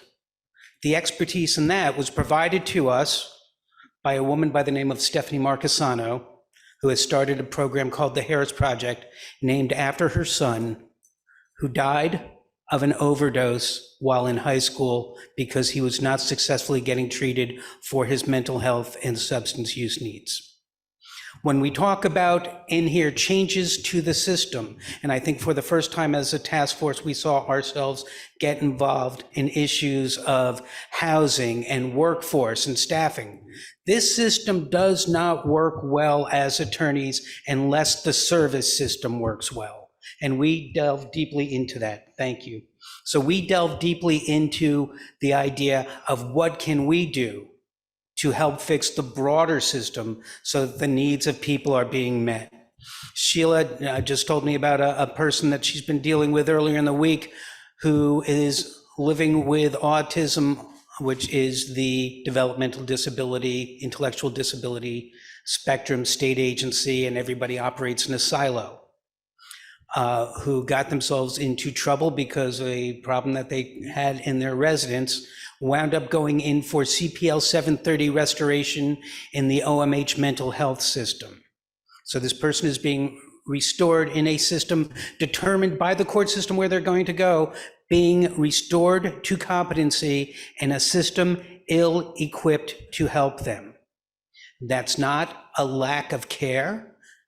That's a lack of understanding of how these systems work across the entire justice system. We looked at issues of guardianship. What can we do as attorneys to make the system better so that we are not impairing people's most basic rights? So when you read through our report, you will see that what we really looked at was not just how do we fix things, what needs to change, but literally putting in place the mechanisms whereby we believe these changes can be effectively made. We appreciate the support of the executive committee and the fact that the executive committee was able to approve this while Sherry was still the president. We appreciate her leadership on this. We appreciate the leadership of President Lewis, who is already committed to picking up some of these pieces with us and helping to keep them moving forward. The last thing that I want to touch on is, and I think I've said this now a couple of times in front of the House of Delegates, we outlined some of the work that needs to be addressed. We outlined much of the work that needs to be addressed. And that is why we as a task force have recommended that this task force become a standing committee of the Bar Association going forward. We would hope that that gets included in the actions as this task force report is reviewed and approved. We're happy to take any questions. Thank you. Thank you very much for your presentation. As I mentioned earlier, on May 17th, the Executive Committee voted to endorse the report for favorable action by the House. May I have a motion to reprove the report? May I have a second, please? We'll have discussion. Madam Past President. Thank you. Sheila Levin-Wallach, past president of the association. I rise to thank Joe and Sheila and the entire task force for their outstanding work on this incredibly important issue, and to urge this association to adopt this report. Many of us, if not all of us, see the impacts of mental health and trauma-informed representation not occurring, and us as a legal community not looking at the needs that have to change in our system so that we can better represent our clients who are living with these issues. This report goes above and beyond in the recommendations that, if they are all heard and adopted by the larger legal community, we will be able to help all people in our communities and to better represent our clients and also to better serve our clients, because interwoven in this report is also the impact on attorneys and attorney well-being. And so I urge the adoption of this report. I thank the task force, and I thank this association for paying such close attention to such a very, very important issue. Thank you. Thank you, Madam President. Are there any other speakers? Well, there's one online. Mr. Cohen, I thought you were in the room. David Cohen, online. Mr. Cohen, you'll be recognized.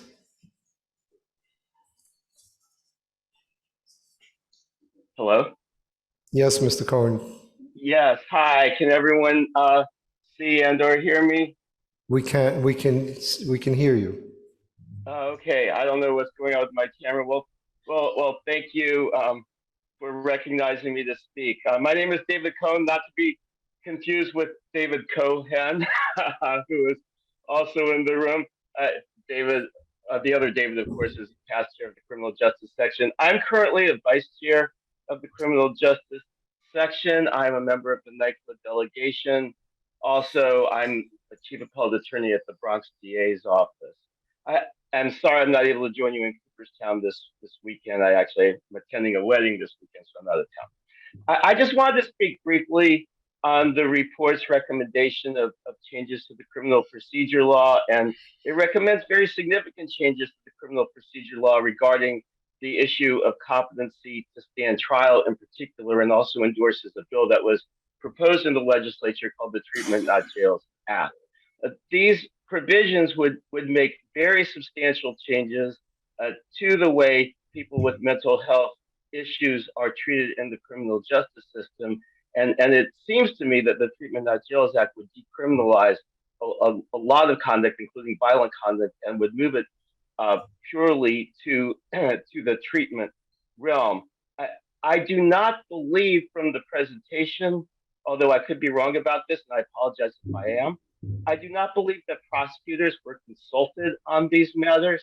And I do think, as a matter of procedure, that this House should not endorse a report that recommends vast changes to the criminal justice system if there were not prosecutors on the task force. So therefore, I would ask to move at the appropriate time that the portions of this report dealing with changes to the criminal procedure law be tabled, and that and that prosecutors be added to the task force in order that updated recommendations be issued on that matter. Thank you very much.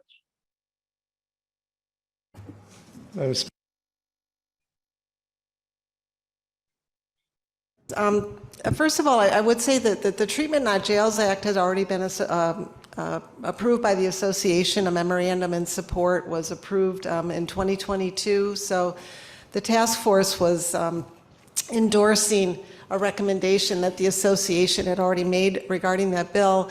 We also had a prosecutor on our task force who then did not continue midway. He resigned from the task force, and we did attempt to recruit a prosecutor for our task force. But your point is very well taken. And again, I would just with respect to the Treatment Not Jails Act, that is an association. The Bar Association had already approved that measure, so we didn't think as a task force that we were making a recommendation that was controversial in that regard. Speaker. My name is Colleen Pierce. I'm new to the House of Delegates, and I'm a health law attorney from the Albany area. I just wanted to make one short comment. I noticed in the report that nursing homes and adult homes are grouped together as institutions in which mentally ill individuals live. And I think it's important to note that adult homes are very different from nursing homes and are not institutionalized the way nursing homes are. In fact, the State Department of Health has had to represent to the federal government that under the HCBS program, adult homes very much are home-like environments in which residents are free to leave anytime they wish, to go out to eat dinner outside in the community, to participate in community events.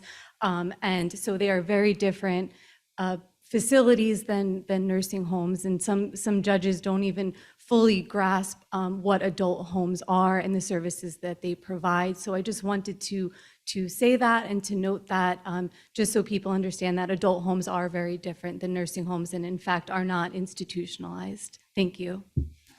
Thank you. May I believe the motion has been moved and seconded.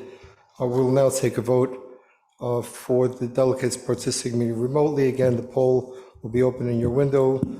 Please indicate by saying A or nay or abstain. All those in favor of the motion here, please say aye. Any nays? Any abstentions? The motion carries. Thank you.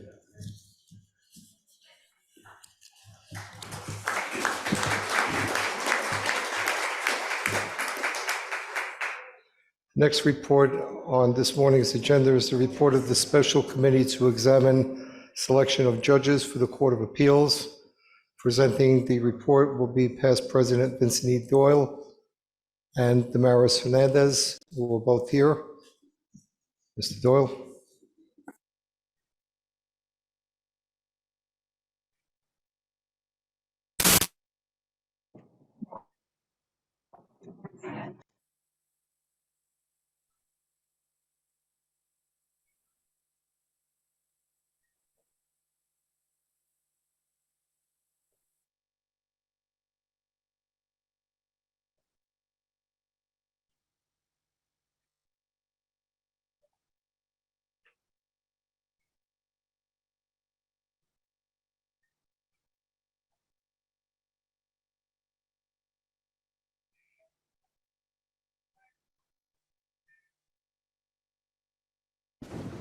All right, good morning, everyone. I'm Vince Doyle, and I'm here with co-chair Damaris Hernandez to give an informational report only on the work of our committee, the Special Committee to examine the selection of judges to the New York Court of Appeals.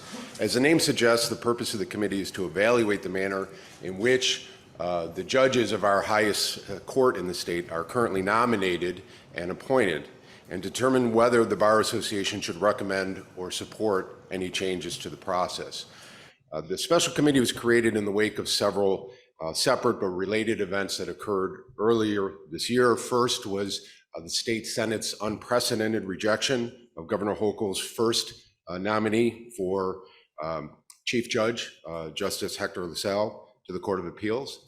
Second, during the process where Judge Halligan was nominated, the legislature enacted a change to the process whereby Governor Hochul was able to pick Judge Halligan from a list that was actually created for the chief judge position.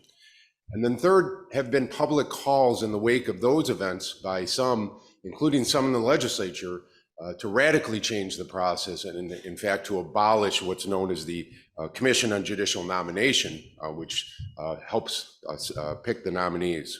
So in light of all of these events, the special committee was created. The members of the committee are meant to represent the diversity of the profession, private practitioners, former judges, academics, government attorneys from across the state. There are currently 13 members on the special committee, and we've already begun our work.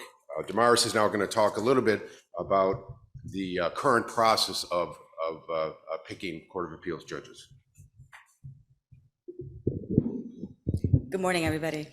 So before we discuss the committee's work, next steps, and timeline, we thought it would be helpful to just provide a high-level overview of how the current process works, the history, and why it came to be. So the system for selecting judges, the New York Court of Appeals in New York, was enacted nearly 50 years ago by an amendment to the state constitution. Prior to that, for 130 years, judges were elected. And in the mid-1970s, the process was seen to be interjecting politics into the judiciary process, selection process. So at that point, it was changed by amendment to the Constitution, and that's how we have our assisted appointment method.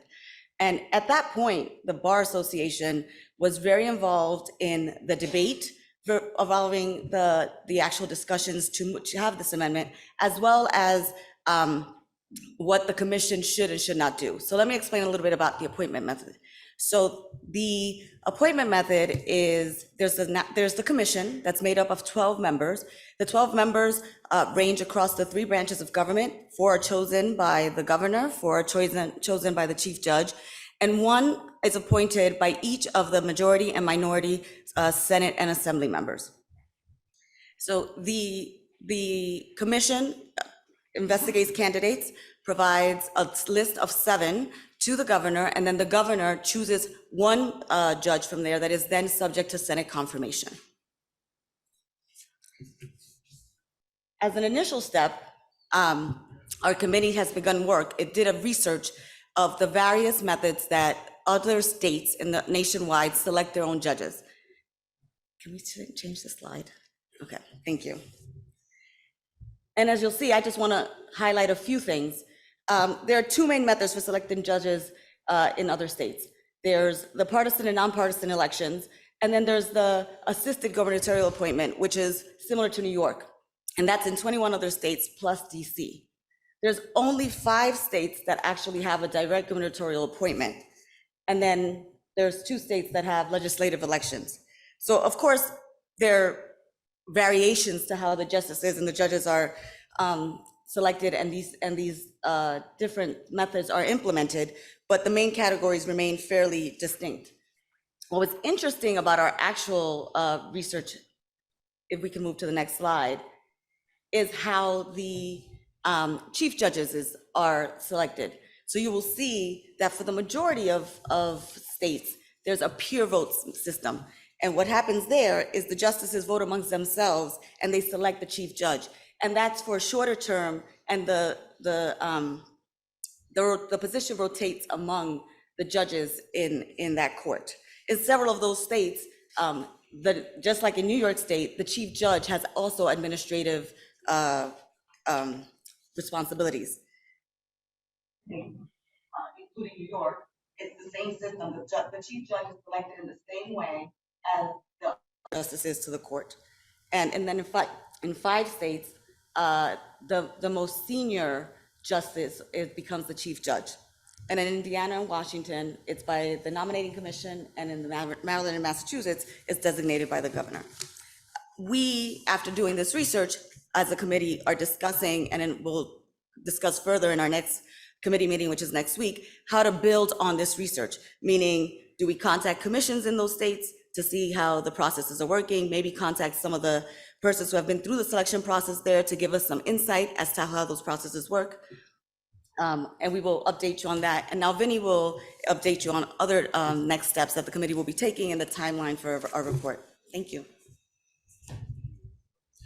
So, as I mentioned earlier this year, in the wake of everything that happened with the appointment of the chief judge, there were some public calls by legislators and other high-ranking staff people in the legislature to radically change the system and actually to abolish the commission and go to a direct appointive system. At that point, we had just begun our work. In one of our first in-person meetings of the committee, we unanimously felt that the state bar should speak out against those early attempts because it would require a constitutional amendment, it would require passage in two subsequent legislatures or two successive legislators. And there actually was talk that there may have been a proposal this legislative session. So in light of that, we took a vote, and then we composed a letter to President Wallach, and she in turn took that and prepared a letter to the governor and to the Senate and Assembly leaders to express the bar's position that no immediate steps should be taken to change this process until there's further study. And in part, President Wallach's letter said that the bar was opposed to any efforts undertaken this year to abolish the commission. We believe that any steps this session to affect such a radical change to New York's selection system, absent a thorough and thoughtful review of the process, how it is working and how it might be improved, would be both ill-advised and premature. So it's sort of an interim step that we as a committee took to help shape the bar's position on this.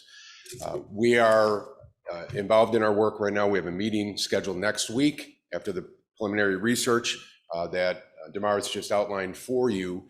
We have a series of steps that we're going to take. We intend to interview people that have been involved in the process, sitting Court of Appeals judges, retired Court of Appeals judges, people who have been nominees successfully, unsuccessfully, who have gone through the process, commission members, staff people, and people who've been on the commission.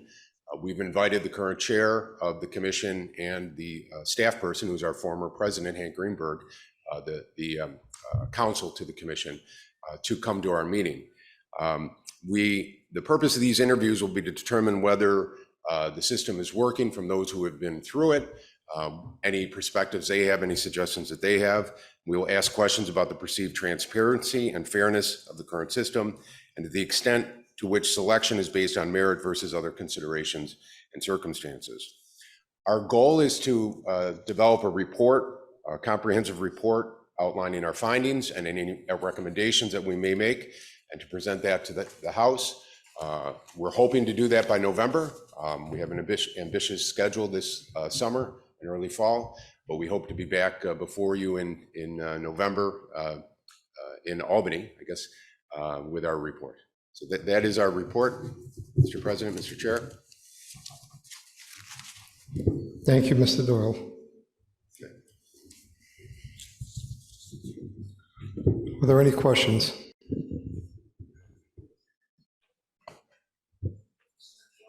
Seeing none, thank you for your presentation.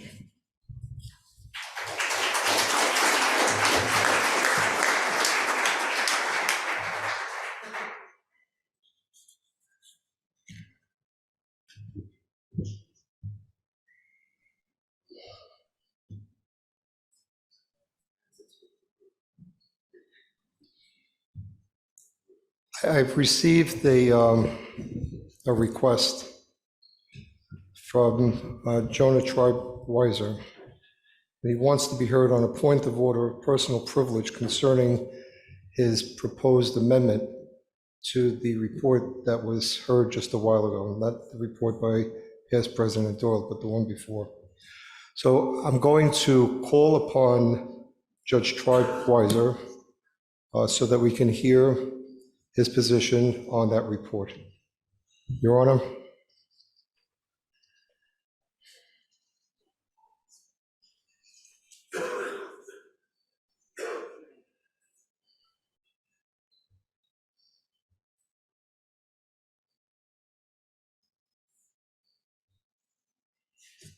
Yeah, can you hear me now? As they Yes, we say? can. Thank you, Yes, Mr. sir. Chairman.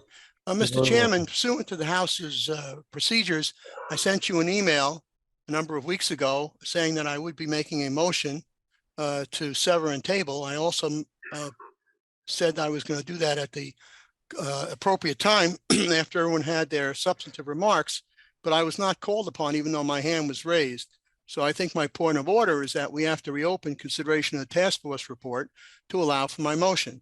My point of personal privilege is in response to some of the comments of the distinguished speakers who were heard at the microphone.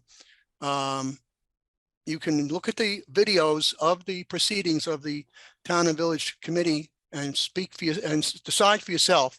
On one occasion, at least one occasion, Judge Bacon tried to make a point and was talked over so he couldn't be heard. Mr. Kossover knows that because Judge Bacon complained about that directly to Mr. Kossover. And as for the written dissent, which is before the House, we submitted that to the subcommittee to be included in the report in chief, and we're told that it could not be, it would not be. So that was the basis of my issues with the proceedings of the subcommittee. Finally, again, on a point of personal privilege, I know the House joins me in wishing our good friend Norman Efren a very quick and complete recovery.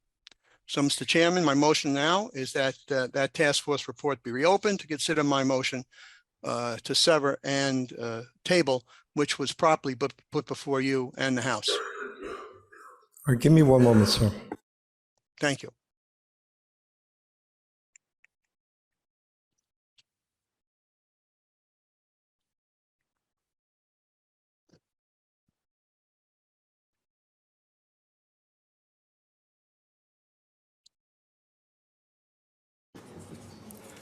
So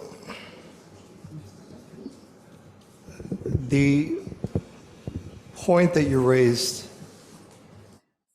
we will handle it as follows. There really is no motion to sever. It's a motion to reconsider, which would require a second. So is that your motion, sir? Is your motion a motion to reconsider the report and the vote? Well, if that's the ruling of the House, I'll abide by it. Okay. That's the So- ruling of the chair, I should say. I certainly will abide by it. Out Thank of you, respect sir. for you. It is. So there is a motion to reconsider the vote that was had. Is there a second to that motion? All in favor of the motion to reconsider, please indicate by saying aye. All those not in favor, please indicate by saying nay. The House seems to believe that the nays have it. Well, there was no, if I may respectfully point out, there was no poll of the members who were online. No, There we is. are. No, there is. There is now. Yes, sir, there is. Okay. I just saw it.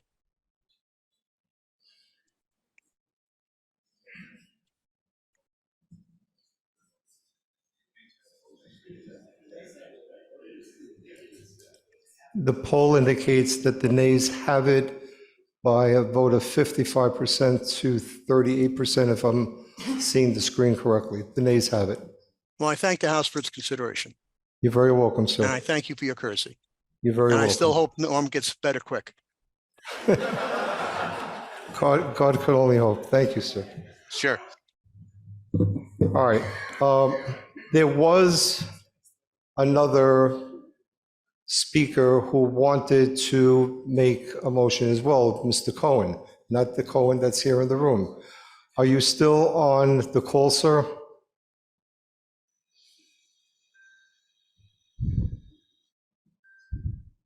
Hi, Mr. Chair. Yes, I'm still here. Okay.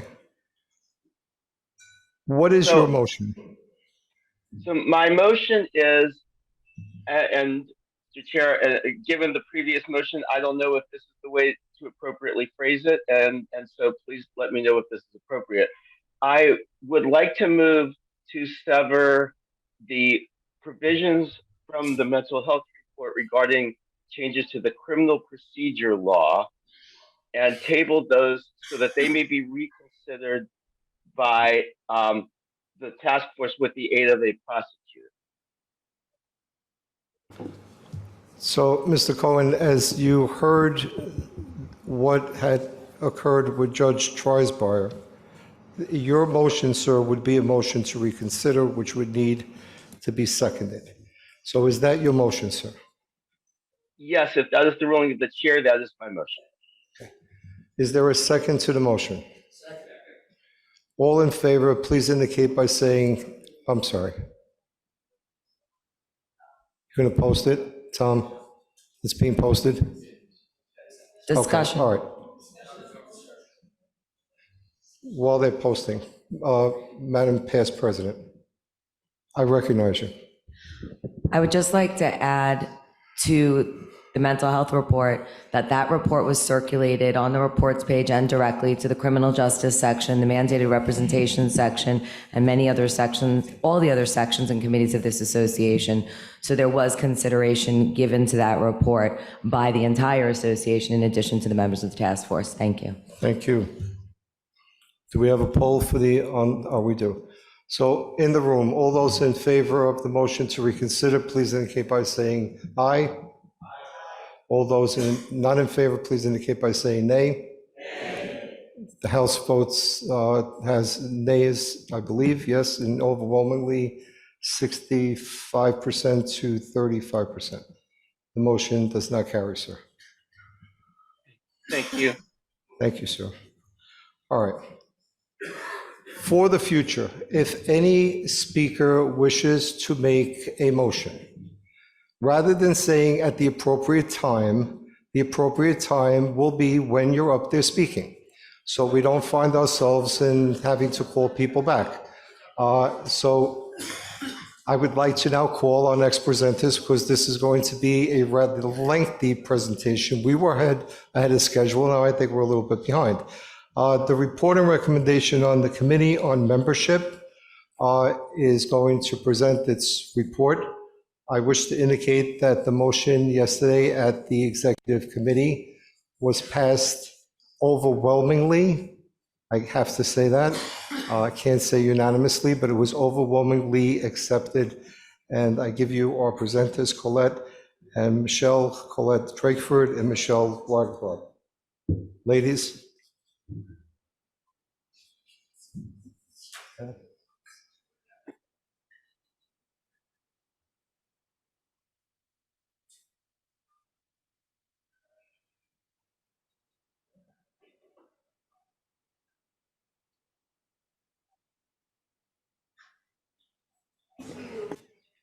Turn this on. Thank you and good morning, everyone. Happy Saturday.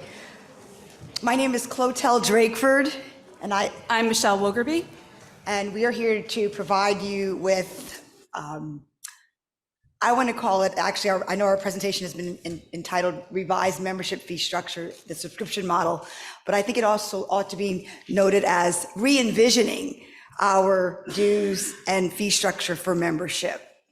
And before we get into it a little bit, I just want to kind of, in talking about the concept, wanted to kind of share how subscriptions, purchasing and modeling is a part of our everyday life now.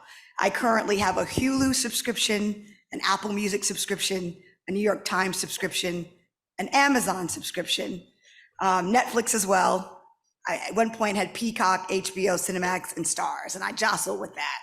When I was in private practice, I subscribed to Zoom, Google Drive, Dropbox, Adobe PDF, and Clio. Michelle, would you quickly share? I have about all of the above. So we're short on time, so I'm going to say yes, I have all of those subscriptions too, and maybe a couple more because I have kids that subscribe to stuff. So just think about subscription and how it's part of your life and your everyday purchasing, because I think that's really relevant to our discussion today. So as we all very well know, our association has a complicated due structure with varying fees depending on the membership level, your section membership engagement, as well as programming purchases. That's not a secret. Also, at times, we compete with ourselves when trying to market the NYSBA membership along with section memberships. And that also happens when we're adding the individual programming all throughout the year. For some, as a member, there's no rhyme or reason with respect to section cost. And then it can also be very overwhelming for staff. They're having to respond and allocate resources. Members are complaining that they're receiving far too many emails with respect to all of our programming. So how are we able to prioritize all of this? What we're proposing is a way to take a giant step forward and getting us all in the same boat and rowing in the same direction. The Committee on Membership is proud to endorse a surefire way to get us all on the same boat. And that is actually what we've seen in just putting this proposal together, the level of collaboration with all of the stakeholders, sections, and committees in putting this proposal before you today. So I want to ask you a quick question with respect to, and I'm not asking, it's a rhetorical question, I'm not asking for any answers because we're short on time. But what would you pay an additional $80 for per year on top of our membership fees? Now, I know most of you are sustaining members and lifelong NYSBA, obviously, members, and so I'm almost preaching to the choir here. But if you were able to get unlimited access to our programming on demand in a library, 24/7, would you pay $80 for that? Right now, we have over 1,500 programs that are available to our members, and that's growing, pre-recorded, ready to go to be accessed. If you want to, and that covers your CLEs, or if you just want to focus on a specific area, you may do so without having to think about CLEs. Would you pay an additional $80 to access a virtual program as it's being live streamed? Real time, hop on. That's what we're also including in that cost. What about an additional $80 for having access to our peer-reviewed publications that our sections are providing and putting forward? That's what we're also including in that. Last but not least, now you're going to get 2 sections that you choose included in that cost, that $80. So what we're asking for you to consider is for 2025, we would not be looking to implement this until 2025 after doing our appropriate due diligence, which includes getting focus groups conducted, surveying, and tweaking it as we learn we need to make adjustments so that members can now enjoy unlimited virtual CLE registration, 24/7 access to on-demand programming at no additional charge, complimentary access to our entire digital library of resources, including e-books and select online forms, as well as member-only content that would traditionally be only provided in a section for NYSBA members. And I repeat, 2 complimentary sections. Turn it over to Michelle to provide more detail on the content.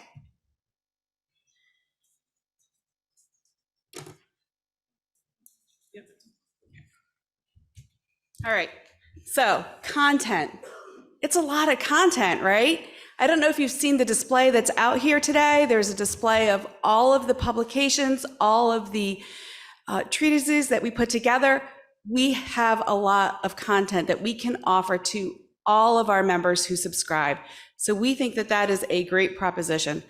So why are we here? Why are we offering a subscription model? A subscription model allows us to strengthen our revenue predictability. That is huge for us as a not-for-profit corporation and association. A subscription model allows us to increase the value to our membership for our members while mitigating any revenue loss that we might otherwise face. In addition, with fewer pricing options to choose from and eliminating many of our current pay-per-drink transactions, this model should assist us with stronger long-term revenue forecasting. Simplifying the renewal process. How many of you have had a difficult time registering for an event, renewing your membership even, doing all of that online?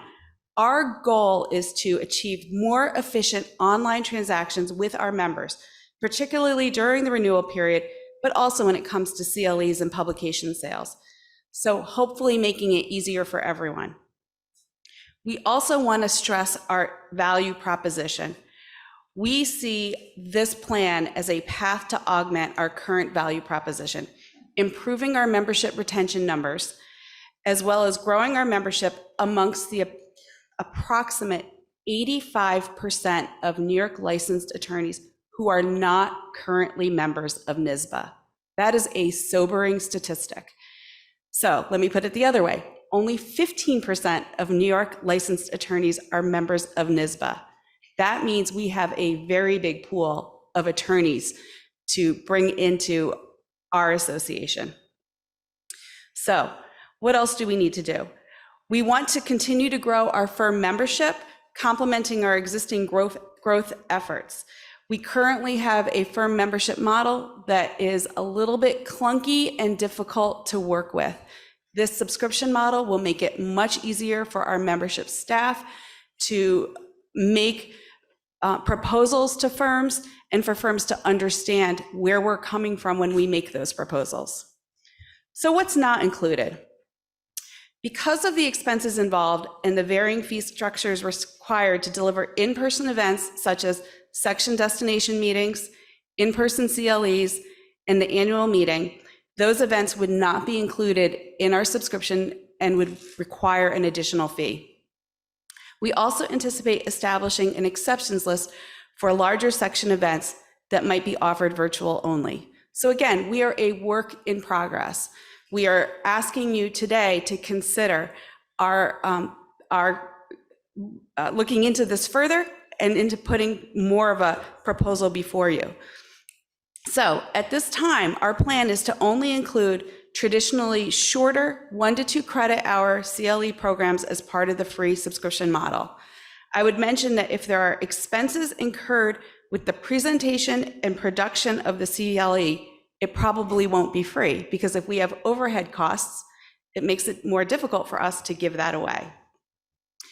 In addition, since sections will continue to manage their own budgets for destination or larger in-person meetings, should they decide to offer a hybrid option in such situations, then they will have the autonomy to price it accordingly, and that would be omitted from the free subscription plan.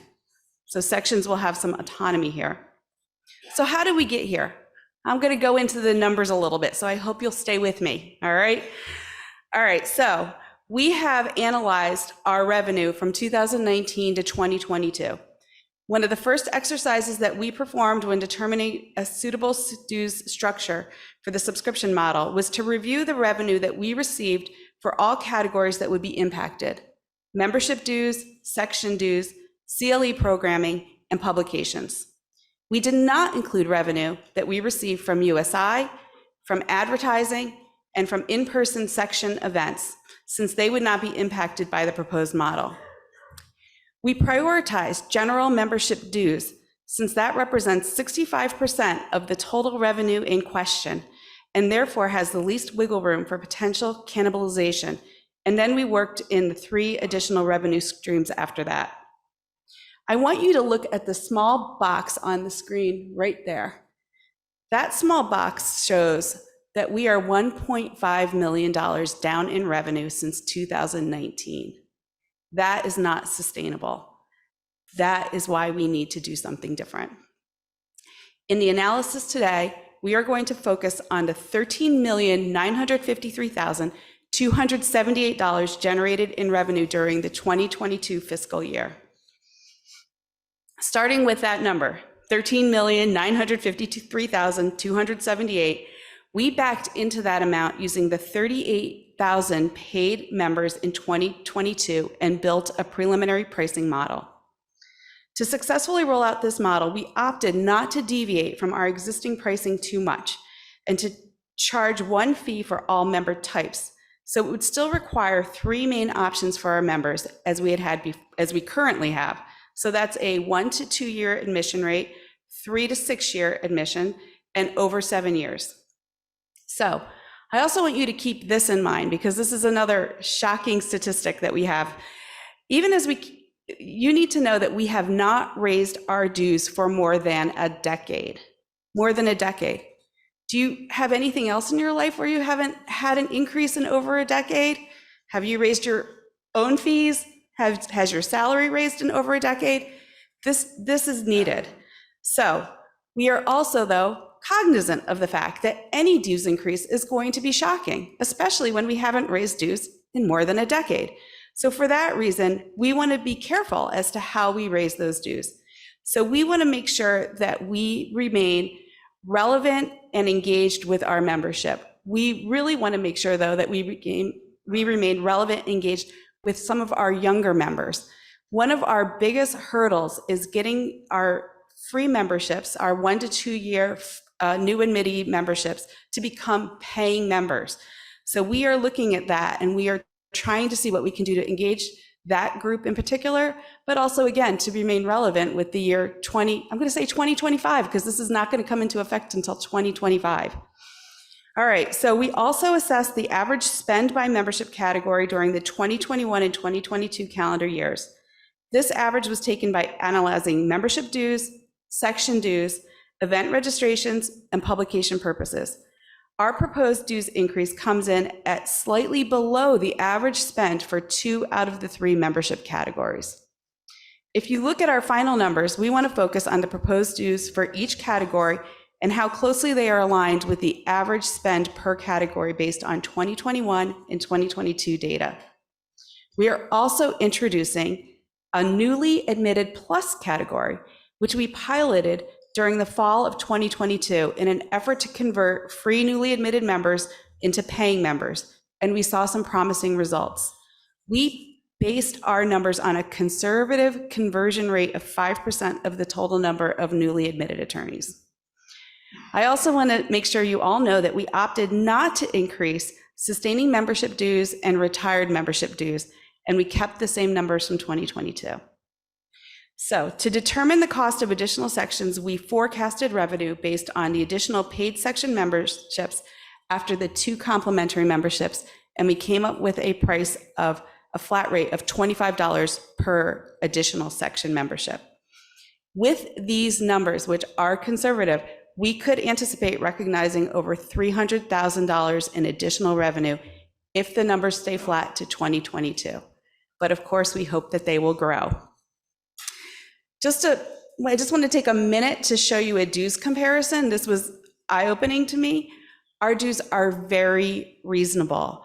For attorneys admitted more than 7 years, our dues are less than major metropolitan bar associations and the American Bar Association.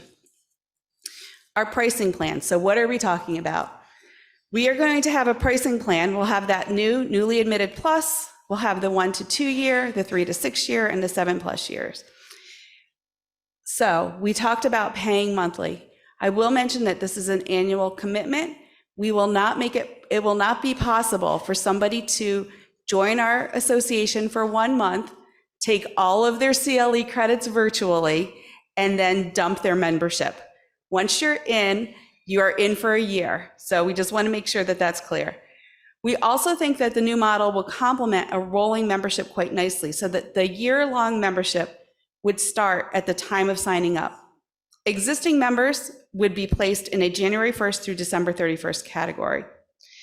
Rolling membership would require a credit card from members, which also helps us with back-end technology changes, and again, registering for future events. We want to make it easy for people. It would also allow us to move away from the dreaded drop period. Any membership chairs in the room for their sections, you know what we're talking about. Members get dropped, then we have to scramble to get them to renew. This would hopefully be eliminated. In addition, it would eliminate the existence of prorated dues, which are difficult for our membership team. I have 2 membership scenarios that I'm going to show next. These are just sort of some average members that would be in our association, attorneys. We're looking at what the cost would be. I just want to take 1 minute on this slide because we don't have a ton of time. But I do want to note that when we talk about 1 CLE in this slide, we are talking about 1 credit hour of CLE. I think that's a rarity for somebody to just pay for 1 credit hour of CLE. As you all know, we have excellent CLE, and most people buy more than 1 credit. So I want to talk about the sections. I come to you as a former section chair. I come to you as former co-chair of the membership committee of the sections caucus. And when this was originally proposed to me by Pam, I would have to say that my reaction was pretty subdued. In fact, I might not have said anything at all except for, how is this going to affect the sections? And I reserved any judgment on this plan until I knew that the sections would be, I would say, essentially safeguarded. And I would tell you this, I am all in on this plan. I think this plan works for the sections. Why is that? Because I think sections can only gain. I think that this makes it easier for us to obtain members. I think it makes it easier for us to keep members. So the primary benefits and deliverables that the sections and their members receive would not go away. They would only increase. And the existing autonomy that the sections possess as far as their day-to-day activities should not change based on this model. So we are proposing a royalty model. A royalty model awards sections a royalty based on the number of the total paid section members multiplied by the total NSBA paying members. So, for example, a section with 950 paid members would qualify for the 90-cent revenue share rate. Multiply that by 38,000 NSBA paying members, and it comes to $34,200. A section with 2,300 paid members would qualify for the $1.95 revenue share rate. Multiply that by 38,000 NSBA paying members, and it comes to $74,100. This model would see sections generating revenue based on the total NSBA paid membership number, regardless of whether or not that member is a member of the section. So essentially, when NSBA membership increases, section revenue will increase as well. In addition, each NSBA member would receive 2 complimentary section memberships and then would pay the flat fee of $25 for additional section memberships. So, as it stands right now, only 50% of our members are members of sections. Sections do a wonderful job of keeping people engaged in the association and encouraging them to renew their membership. When we give away 2 free membership, it is inevitable that section membership across the board is going to go up, because I think very few people are going to decline 2 free memberships. And when those numbers go up, the section revenue is also going to go up with the royalties. So one last thing. If this model was in place today, based on the 38,000 paid members in 2022, with each of our 28 sections receiving their appropriate revenue share percentage, the 26 sections would generate equal or greater income. There are 2 sections that would reflect a very small loss, and interestingly enough, with the addition of 4 or less new members, they would have no loss. So the small loss would be health law at $56 and ComFed at $1,600. Under this plan, though, in this proposal, the association is prepared to make sure that these 2 sections would be made whole for 2 years. So we have a quick breakdown here, and I'm going to turn it over to Clotel because we are running short time. I have about a minute left, but I'm just going to say that this proposal is timely. We are responding in real time to survey responses. If I were able to blow through the remaining slides that I had, we had 74% of respondents to a survey either preferring primarily to have virtual CLE or having all CLEs. So our revenue has already been tracked based on how virtual CLE programming has sustained us through the pandemic and beyond. I'm going to just simply say this is now offering added value and more access to what NSBA already offers. We're making it simpler for members to enjoy the benefits of being a member of the New York State Bar Association. More importantly, we're inviting them to be more engaged and more active. We urge you to endorse this proposal. We understand that more work will need to be done to make sure that we get it right. We don't want to roll it out and implement it unless we are all in agreement that we have gotten it right, but we cannot allow the current status quo to remain, in our humble opinions. Thank you. For the good of our organization and our association. Did I get them under the minute? Thank you. Thank you very much for that excellent and well-researched presentation.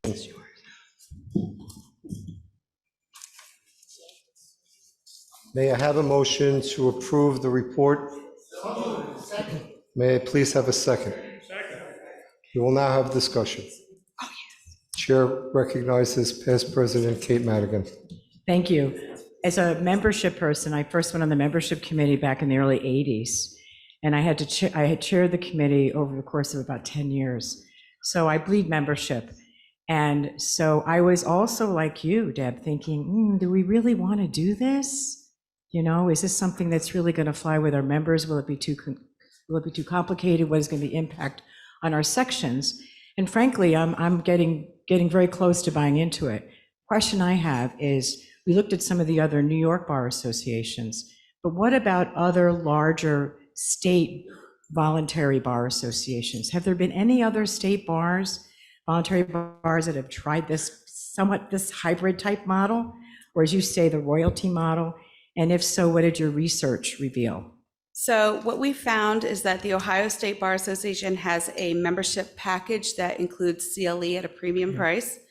Massachusetts State Bar Association has a variety of resources, including CLE, publications, and section membership as part of their due structure as well. In addition, the Nassau County Bar includes free CLE with their dues. Okay, so kind of hard. It's hard to compare apples to apples. Yeah, a little bit hard, but okay. What we realized when we were researching this is that there are so many options, and we really had to find the option that worked the best for most of our members based on the spending habits that we've observed. And I'm sorry I called you Deb, because I know you're partners, and I'm sorry, Michelle. We're my like bad. the same. It's okay. Yeah. You're still my go-to firm in the Capital District. Oh, I should have. Thank you for that. But anyway, for elder law and TNA. Chair recognizes Mr. Ron Minkoff. Your identification. Ron Minkoff, member at large of the Executive Committee. When I look at this problem that we are facing, and we've all sat here year after year watching the membership go down a little bit each year, and we have to deal with that problem. But I look at it really in terms of three things. One is content, one is communication, and the other is cultural. So this model deals with communication, content, I mean, in the sense that we're providing more content for our members. And in my view, I rise in support of this proposal because what we've been doing hasn't been working. And it is very important for this association to recognize when something that we've been doing for years and years just isn't working.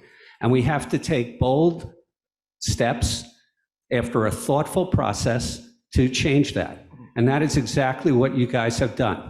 The work that you have done is the amount of thought and effort that went into this is extraordinary, and I thank you for doing that. But there's still these two other aspects of this, and I kind of want to get your sense of this. One is communication. We communicate pretty well with our members, but they're only 15% of the lawyers in New York. What about the other 85%? How are we going to communicate to them about this new proposal? And number two is cultural, and I mean in the sense lawyer culture. How are we going to get firms to once again commit to our bar association, to give the financial impetus for our younger members to participate and otherwise commit to recognizing the importance of what we do. So I'm wondering what your thinking is on that. I think a key to this is the conversion rate of the newly admitted attorneys. So when the newly admitted attorneys are going to be aware of the new pricing program, they will be at that point free and have the plus option. At that point, we will hopefully convert them into full memberships, which we hope will increase membership. We also, of course, have to continue the work of the membership committee as we have been now to get the word out about how great our association is. I hope, though, that when we have more newer members, that they will then turn around and go back to their firms, go back to their places of work, go back to their colleagues and say, hey, did you know the Bar Association is putting on this awesome CLE? Did you know that we have access to all of these treatises and forms and research through our free membership? Those are the things we want to get people hooked on, and I think that will help to encourage our membership. If I may also just add, we are intending to obviously go on a campaign of marketing to showcase all that we're offering to our members and our prospective members. We've already done surveys to non-members and recently got feedback. I believe if I had a chance to have relayed that in one of my slides, I think 50% who were non-attorneys in terms of what we were proposing and offering responded favorably. So, but I will say that each and every one of us has a solemn responsibility to engage new members and keep new members. Yes, we get to co-chair and lead the helm of membership, but every one of us, we're in our firms, we're in our practice, we should be recruiting and identifying and sharing why we are NYSBA members. That's a responsibility that all of us share, respectfully. Thank you very much. The chair recognizes past President Vince Bizarre. First of all, my name is Vince Bizarre. I'm a past president. And let me say, I really detest the used president thing. I always have. And as I do not consider it friendly, and as I've gotten older, I've liked it even less. We are past president. Secondly, I would say, and very quickly, that I thought this was a great meeting, great reports, and anybody who thinks that the state bar is declining should come to a meeting like this with this very important work.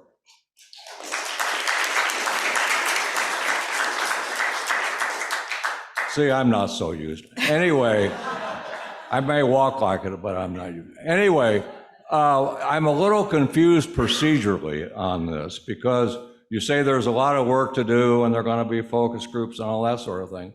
But the resolution on the table says that it's going to be considered at the November meeting and then at the annual meeting. When are all these focus groups going to be and this other work going to be done? In what form will the subscription come back? Will we have a chance to amend it?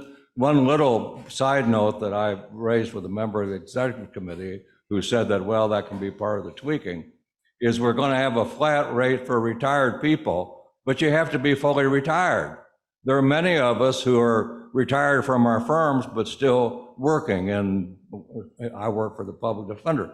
But it makes a sense, there's a significant question in my mind, whether as people phase out of practice, whether you should require them to be fully retired. That's just one point. But anyway, procedurally, how's this all going to work so that it can be subscribed to for final consideration at the January meeting, which is what I understand the proposal is?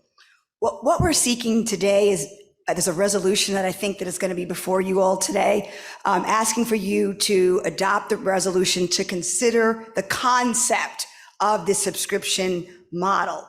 So we do have to do more work. We don't come before you having right now it finalized.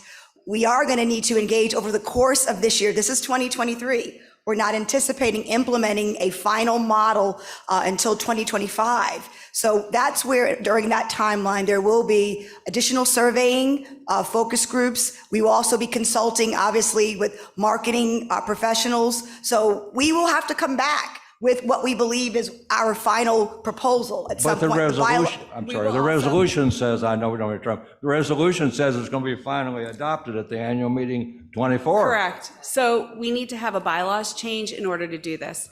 So in November, we will come back to you, the bylaws committee will come back to you with the proposed change in the bylaws. Once the bylaws proposal is approved, then we will go to the membership with the subscription plan in January. So it's a multi-step process. All right, so when will all this focus grouping and talking and tweaking be taking place? It's going to be taking place from now until it's enrolled. I would say probably near the fall of 2024. I'm looking to Pam McDevitt on this one. Fall of 2024, we're supposed to adopt it in next the spring. annual meeting at 24. Next spring. Oh, but the resolution says it's going to be adopted at the 24 annual meeting. Yes, so we're looking at, again, concept, and then concept change in the bylaws, and then the membership has to approve the subscription model. So, All right, yes. I guess what I want to pin down is we all will have, this is very complicated, and I must say, having served on the ABA Board of Governors for this kind of thing, a little scary. So but I know Pam and the rest of you put great time into it. We will, I just want an assurance, we will have a chance to amend, to consider, to discuss, to be consulted in what goes into this. Correct. We are looking at concept only at this point. The concept that we have at this moment was we came to this after vetting the sections, vetting committees, and we're hoping that we're getting to the right point. But again, as I stated, there are many different options for membership models. We are trying to find the one that fits the best. All right, as long as we'll be heard. Thank you. Thank you. And thank you for your work. So just a point of reference, I remember I said at the very beginning, we have a hard stop at 12:30. I know that this is a very important report, but we do have other reports that we need to hear. I will recognize the next speaker, Hermes Fernandez. Hermes, please. If you could keep the... I'll be very quick. It's always very difficult to follow this certified pre-owned president, Vincent Bizard. Hermes Fernandez, district delegate from the 3rd District. I think you've done wonderful work. I fully support the concept. I was a little skeptical when I first heard of it, but the work you've done, I think, is addressing all of the issues. The point I want to raise is really not about your report. The point I want to raise is not any concern about what the report is and where we're going with this. What I want to say, and this is something I said before, I'm going to say it again, I think we need to be very, very focused on everything this association is doing in terms of creating membership. The room should have gasped when you said that 85% of the attorneys in the state are not members of this association. Right? And our decline in membership is very troubling. We've got to look at not just the subscription model, but we have to look at, are the committees that we're appointing, are the task force that we're appointing, are the actions of this House, are the activities that we're presenting, are those things that the attorneys in this state, members of the state bar, will see as value adds, and will they say, these are reasons why I want to be a part of this bar? And I think I agree with you. We all have a solemn duty to reach out and recruit members into this association, but we also have to figure out ways that we do this more effectively, which is not just our voluntary efforts, but how we do this probably through some sort of paid staff who is charged with reaching out and determining how we are finding out what the attorneys in this state want and how we bring them into the association. Thank you. Thank you. Thank you, Hermes. Recognize the next speaker, Mr. Maroney. Tom. Thank you. I rise in support of this proposal, in full support. My name is Tom Maroney. I've done a bunch of things for this association. I am presently an elected member at large. And Sherry Wayford, when Sherry was the chair of membership, I was privileged to be her vice chair and then become membership chair and also as a section chair of the Tickle section. This is a thoughtful proposal. I know you have worked the better part of a year on this with both Pam and Gerard. Big hand for them.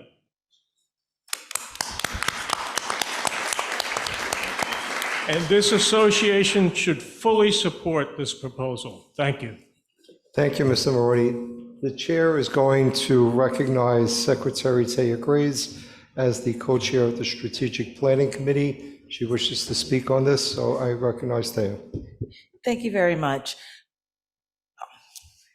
Really? You have to make me come down.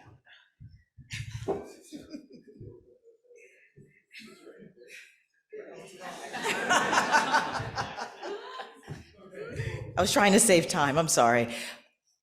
The Strategic Planning Committee has reached out to different consultants as part of our work in order to get an external view. What are other not-for-profit membership organizations doing? Now that's inclusive of bar associations, but a much broader set of organizations. This is a trend. They have said that there are other organizations that are looking at this, having tiered and bundled membership services. So this is something that Pam had discussed with us very briefly. She wanted to move forward with this because she thought it was important for the bar. But I do want to let you know, this is something that other organizations are doing. So we don't want to fall behind. We want to make a well-considered decision, but we are not going to be out of step if we move forward in this direction. Thank you. Thank you, Taya. I just want to make a note, and I said this at the outset. If any one of the speakers just simply wants to get up to thank the presenters, please do so privately with them. We all know that they did a great job here. They put a lot of time and effort in doing this work. If you want to thank them for the report, please do so privately. We need to move the meeting along, but I do recognize the next speaker. Thank you. Sandy Strenger. I am a delegate from Nassau County, currently the Nassau County Bar President, and we have some experience, as you've said, for this bundle. I do feel, though, and I really applaud the committee and Pam for trying to put together a concept here and go forward. I think we are putting the horse before, or the cart before the horse here. In the resolution, and I will, kind of keep it this way, I would like to have a friendly amendment to a resolution to say that what we've all been saying and to give us some comfort in this resolution. So in the first line, therefore it is resolved that the House of Delegates endorses, and add the words, the concept of the implementation of a subscription payment model for membership dues. I don't think we are ready to endorse the implementation of a subscription payment model. There's work to be done. When I reviewed the materials, one of those materials said that less than 50%, I think around 50% of our membership are not members of a section. And therefore, giving the added benefit of 2 sections may mean nothing to them. Also, it looks like most of our membership, 90% of our membership, are 7+ years.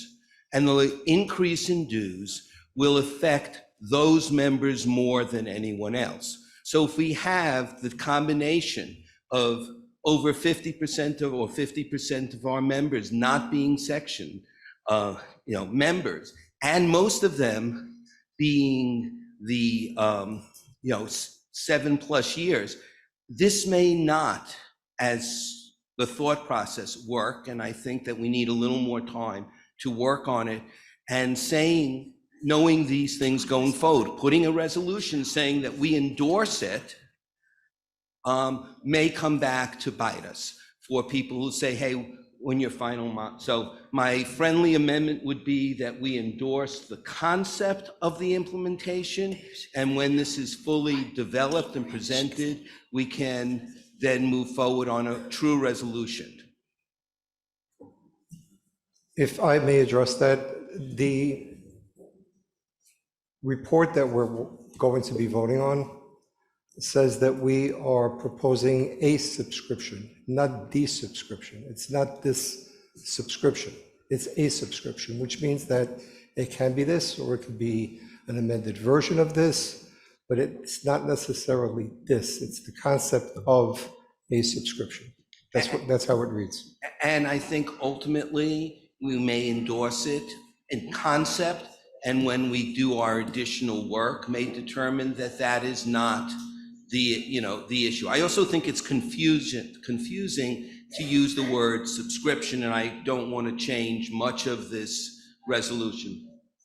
Yes, I think that when we did it in Nassau, we said we're going to be adding our CLE as part of our dues, and we showed that. But saying subscription and saying you can sign up, the only thing that seems subscription here is that you can subscribe to a couple of sections if you do that. 50% of our members don't do that. All right, I hear you. You're out, unfortunately, sir. Well, but Sir, you're out of time. I'm sorry. Thank you. Right. The next. We would take issue with what you've proposed respectfully. With respect to sections, people have to pay currently now to be a section member. So they've joined NISBA, and then they have to make a decision as to whether they want to be involved with sections. This is taking that off the table for them now. They simply get automatically to now choose 2 sections. We're encouraging them to, of course, join more sections. There's a flat fee of $25 for that. So we're offering now what we're hoping a simplified way for members to be able to engage and take advantage of all that NYSSBA has to offer with respect to section membership, as well as content and programming, as well as, of course, everything else that we offer in terms of publications. So I think the way the resolution is written addresses what this report outlines. We're presenting a concept, we're moving in that direction. The final aspects of the subscription, as Domenick has pointed out, has not yet been determined. But we want to vote endorsing and adopting this resolution for the concept for going forward with the subscription model. We will come back and, of course, present where we are in terms of any final tweaks, but we're ready to move forward as it's written. To the extent that the friendly amendment has not been accepted, I would simply say that if this House votes down this resolution, then I would submit a new resolution with the proposed language. So I think procedurally, is that wrong? You cannot do that. That would make a motion to amend the resolution. Then you need a second to that motion.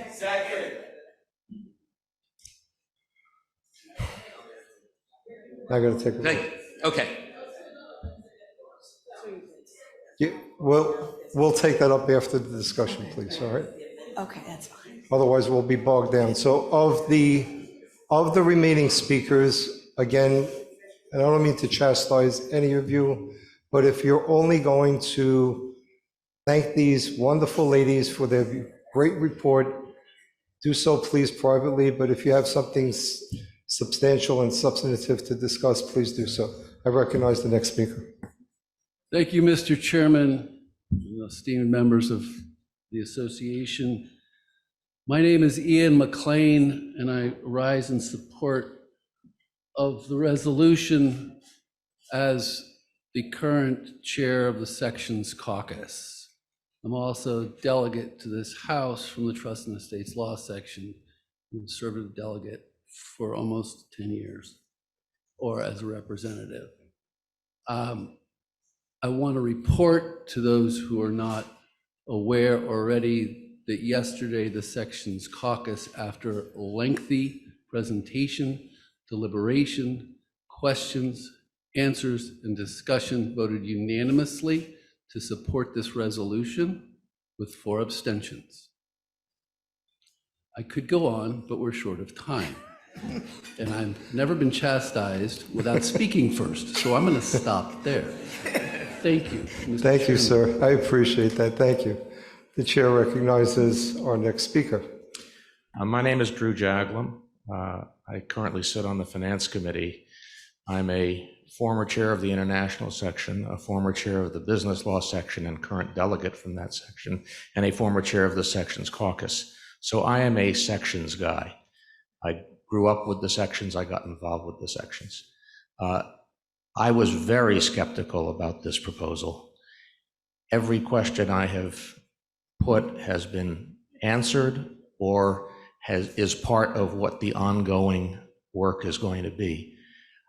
I won't thank the presenters, but I will thank Pam McDevitt and the staff, because this has been perhaps the best process I have seen in my couple of decades involved in this organization.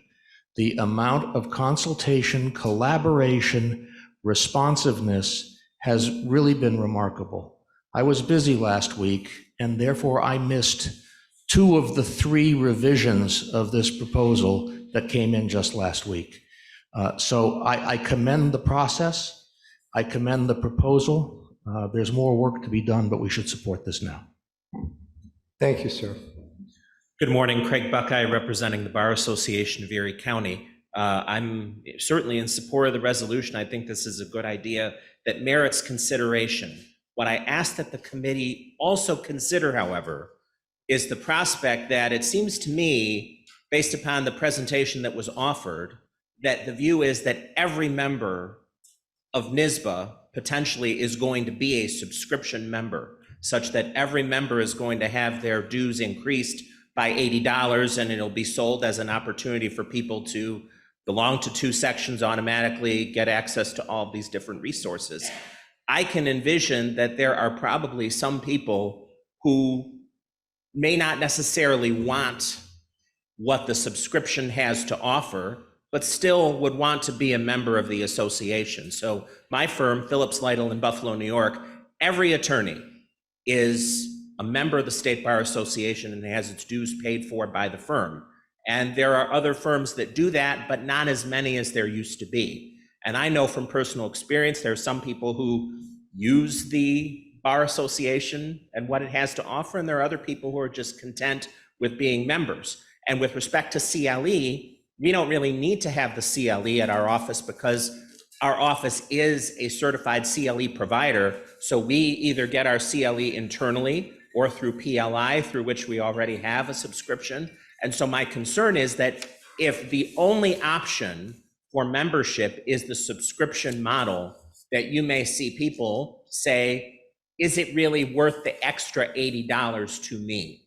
And so what I would suggest is that if there is going to be a subscription model, that also there be available still the traditional model minus $80 for people who simply want to be members, but may not necessarily have interest in the membership in the section, or may not have a need for access to all the different CLE offerings that might be available online. And so I offer that for the committee's consideration, because the last thing we would want to see is to have the dues increase for everyone by $80, and then the consequence would be you're going to have more people choosing to leave the association when that doesn't need to happen.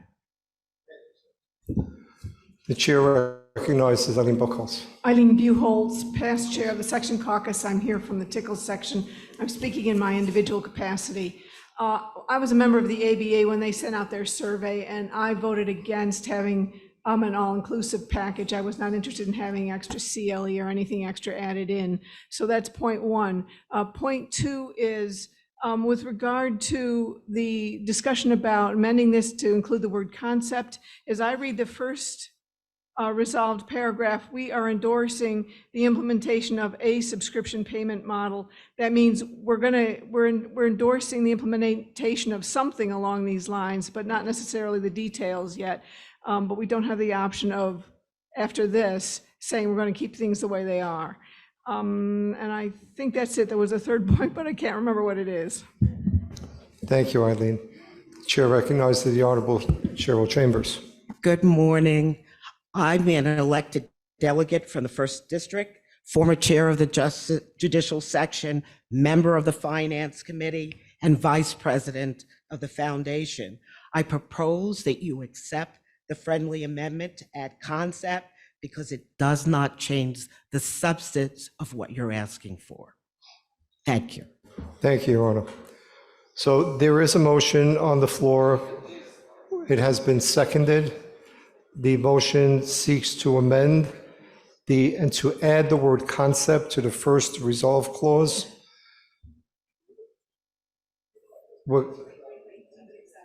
Oh, okay, well, the speakers accepted the friendly amendment. The resolution will be so changed.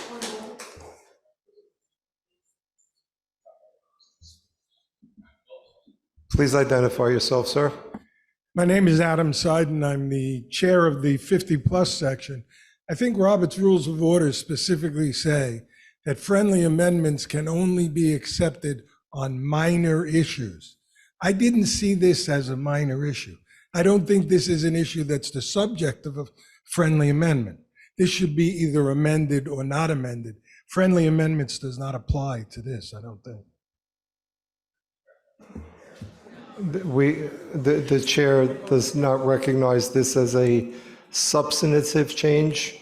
It is, I believe, to be a minor change and therefore subject to a friendly amendment, which the speakers have endorsed.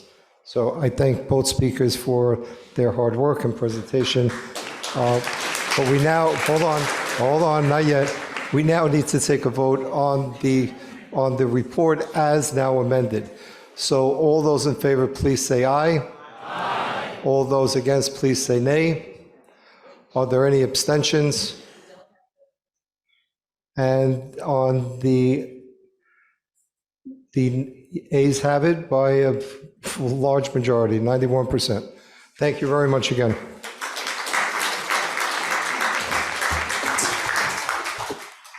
Thank you so much for your attention and your careful deliberation on this. We really, really appreciate it. All right, we were ahead of schedule by 20 minutes, but I knew that this report was very important and it would take some time to get us through.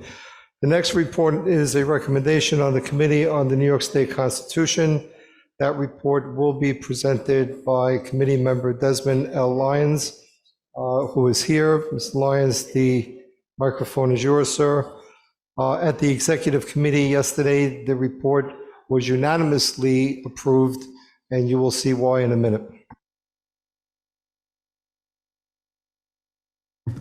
Good morning, everyone. I am Desmond Lyons, and I'm chair of the Simplification Subcommittee. It's been my privilege to chair that and to work with the members of that committee, including Chris Bopes, who's literally written the book on the state constitution. We can just skip ahead to that fourth slide. So the New York State Constitution is an imposing document, as you may or may not know. It's remarkable to me how many people and lawyers and that I've spoken with who've never even read the New York Constitution or even know what's in it. But I encourage you to take a look. It's more than 60,000 words, which is 8 times what's in the US Constitution. A lot of the language in the New York State Constitution is outdated, unnecessary, and excessively statutory. It lacks readability, knowability, and teachability, quite frankly, and it disrespects the tradition of the Constitution. And given the increased importance of state constitutions, as the federal courts and the Supreme Court have sort of revived federalism, it's all the more important that our state constitution be cleaned up. So our committee looked at 3 different articles, and Article 6, the judiciary article, Article 7 on state finance, and Article 8 on local finances. And it's important to note at the outset that these simplifications do not in any way alter the intent, meaning, or operation of the Constitution. Okay? And nothing in the report should be construed as an amendment to any prior position taken by the association. It should also be noted that these aren't the only articles that are in need of simplification. Our subcommittee has deemed our report part 1 of the simplification process, because we think there are other articles and indeed other language perhaps within these articles that could be revised. So with respect to the judiciary article, it's ripe for simplification. It's lengthy, repetitive, and it's filled with obsolete provisions. And again, importantly, the removal of the language that we proposed in our report will neither alter the substance of the article nor threaten the powers of the judicial branch. It's not conflicting with any or purporting to conflict with any prior bar positions involved in the judiciary. So the areas in Article 6 that we looked at were 6A and 6B. 6A describes the judicial districts of the state and provides that the legislature can change them decennially, but 6A should be deleted in its entirety and combined with 6B in our view. The provision lists 11 judicial districts when in fact the state has 13 judicial districts. So it's not even up to date as written. So those 2 provisions we believe should be consolidated into one. Section 19 of Article 6 provides for the transfer of matters within the judicial branch, and it is an extremely complex decision tree that would be much simpler if it were streamlined with the proposed language. And it just should note that the proposed language is in the report, and in the appendix, you'll see the current existing language in the state constitution. So you can compare and contrast. Section 20B lists the restrictions on judges of all courts of record. And it currently lists all the various courts in which the judges sit, but the revision describes the judges to which the restrictions apply. You think that's a minor distinction, but it saves thousands of words. And as a result, it's more concise, relevant, and a simple reading of the section. Section 25 and 25B, 25A and 25B of Article 6 outlines judicial compensation and retirement, and it's really cumbersome the way it's written. So we proposed a revision that simplifies that section. Sections 35, 36, 36A, and 36C, they deal with courts. Section 35 in particular deals with courts that were abolished with the adoption of Article 6 in 1962. There's no reason for it to be in there. It's unnecessary, it's superfluous, it should be removed. Section 36 and 36C, 36A and 36C list the dates on which particular provisions of the article take effect. And these dates have long since passed. There's no reason for it to be in there. So again, these sections are no longer necessary and should be omitted in their entirety. State and local finance articles, Articles 7 and 8. These contain sections that have become outdated. They authorize bonds for projects that have long since been retired. All right. Section 14 of Article 7 lists bonds for railroad crossings that was retired 35 years ago. Section 18, bonds for payment of bonuses to members of the armed forces who served in World War II. That's retired since 1974. Bonds for incurring, in Section 19, bonds for incurring state debt for expenses to the State University of New York, and that's retired for 2 decades. And Article 8 on local finance, thank you, applies to local governments, and it's filled with provisions that are no longer needed, and they date back to the Constitutional Convention of 1938. Section 2A allows municipalities to share services, and that's redundant as it repeats what's outlined in Section 1. And Section 6, 7, and 7A describe debt inclusions for Buffalo, Rochester, Syracuse, and New York City that all have long been expired and should be repealed and removed. And again, Section 8 and Section 9, both of those deal with debt incurred prior to 1938 and long since retired. It's outdated and obsolete. So you can just go to that last slide, 17. And so each of the articles that we discuss and we address in our report are in need of simplification. The proposed revisions enhance the comprehension of the New York State Constitution and omit unnecessary, outdated, or obsolete provisions and language without changing the intent or operation of the Constitution. And so we respectfully request, we ask the House for a motion to adopt the report, and happy to answer any questions anyone has. Well, thank you. Appreciate that. That was easy. At yesterday's executive committee meeting, as I said, it was unanimously approved. There, I believe the speaker said that we would save over 5,000 words. So I think it's a good idea that we do so. The chair recognizes past President Sherman Gerson. Hi, thank you. Absolutely wonderful common sense presentation. Who could possibly be against it? Except having been involved in the process in 2017 with trying to get a constitutional convention. My question is it worth the political capital to try to go through a very extensive and difficult amendment process without getting a single substantive thing that this association has fought for so many years? So thank you. And I think it's important just to note that these aren't substantive amendments. This is just a cleanup of some language that should have long since been removed from the Constitution. So I think there's nothing substantive here, and I'm not sure to what extent.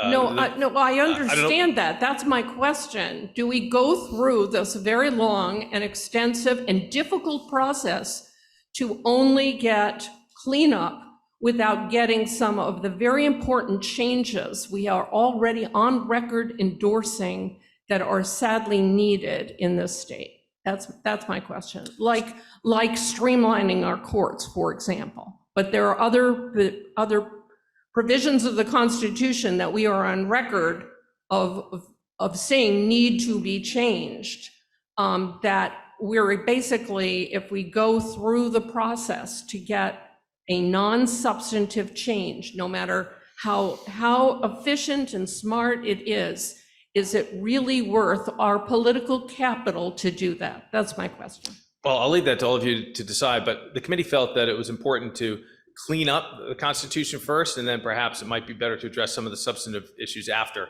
I'm not sure what kind of political capital would be required to just eliminate some redundant provisions that exist in the Constitution, but thank you. The chair recognizes my dear friend Winnie Morton. Thank you, Mr. Chair. Greetings, everyone. My name is Edwina Martin, and I am an elected delegate from the 13th Judicial District, i.e. Staten Island. And we have had a really lively discussion about this report in particular for this meeting. And we just wanted to make sure that we understood you're asking for a constitutional convention. So I think the process at this point is for the legislature to pass in 2 consecutive sessions, to pass, and then it be put on the ballot in the 2 consecutive legislative sessions, and then it gets put on the ballot. All right. So I don't think a constitutional convention is required. Okay, for these changes. All right, so we just wanted to make sure about that. And I guess the other thing that we wanted to note is that, there's been a recent trend for major propositions from task forces, special committees, et cetera, presenting town halls via Zoom on sort of issues that they're proposing to make sure that the membership, sort of understands and has a chance to give feedback. And I think whenever we're discussing whether it's minor in your mind or not, constitutional changes, I think it can merit, a town hall or something, more than just this presentation. I would have appreciated that. I know that other members of my delegation would, and perhaps other people who are here today in person and watching via Zoom. Thank you. Thank you. All right. There has been a motion and a second. I would now call for a vote. All those in favor, please indicate by saying aye. Aye. All those against, say nay. Are there any abstentions? The motion is carried unanimously, well, almost unanimously, 87%. The motion carries. Thank you, sir. Thank you very much. Appreciate it. Thank you. Next report will be presented by Thomas J. Maroney, who is a member of the Working Group on Facial Recognition Technology and Access to Legal Representation. This report is information for informational purposes only. The working group will present its final report at the November meeting. Tom. Thank you, Mr. Chair. Members of the House of Delegates, it's my privilege to report to you today on behalf of the Working Group on Facial Recognition Technology and Access to Legal Representation. I would like to note that a copy of our interim report is part of your materials. I'm not going to read it to you. This is just an informational purpose, quick couple of minutes, and there's no formal action required. So our working group was formed in February of this year because of news accounts that became the focus of public attention after a series of incidents at MSG-owned properties in late fall and early winter. The working group has met 7 times over the last 4 months, and the interim report that was prepared and is part of your materials, we're going to give big credit to Ron Minkoff. Nyquil, go Nyquil. And Ron was good enough to be the drafter of that initial report. The working group is a subcommittee of the executive committee and has a lot of smart folks on it, not including myself. I'm not going to read you all the names. There they are. I would make note that we have, as part of this group, Ron Hedges, who is the immediate past chair of the Committee on Technology and the Legal Profession, and Vivian is the immediate past chair of the Committee on Attorney Professionalism.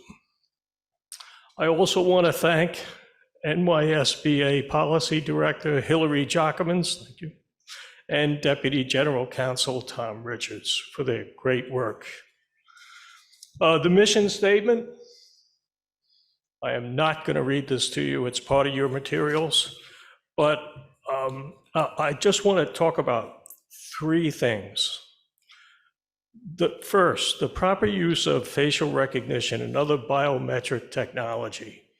It far transcends the news accounts that you read about, the nonsense that went on, quite frankly, with Madison Square Garden, targeting attorneys who represent clients who were adverse to a public venue. This is clearly meant as an intimidation to the legal profession.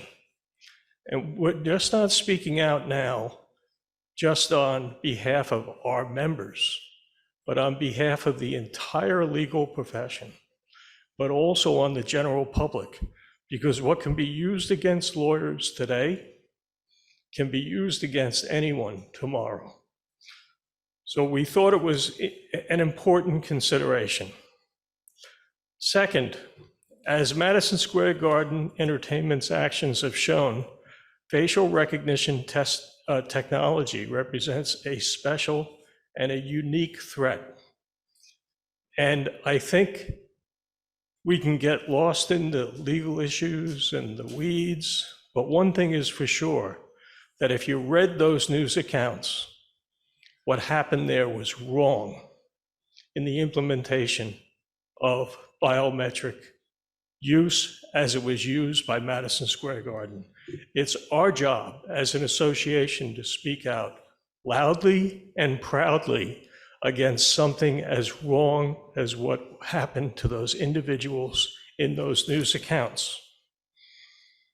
I'm going to repeat that. Third, what's really happened here through those actions taken by Madison Square Garden is that it has brought together legal, lawyers, politicians, and has galvanized support that this type of, and the manner of usage of biometric technology must be managed in how it's utilized. So we submitted a memorandum in support of bill which would establish a New York State Biometric Privacy Act, and we continue to monitor legislative action, both on the state level and also the possibility of a presumption taking place on the federal level. Over the coming months, we will prepare a final report, which hopefully we'll be discussing in greater detail before this House in November. And I thank you for your time and attention today. Thank you. Thank you very much, Tom. I also want to thank Ron Minkoff for his great work in the preparation of the initial report for the working group. As Tom said, this is not for a vote or discussion, so we'll move to our next presenter, which is, where am I? Report on the committee on the annual award. Mr. Gross, where are you, sir? Please come forward. Again, this report is for informational purposes only, and John will present it and hopefully keep us on schedule.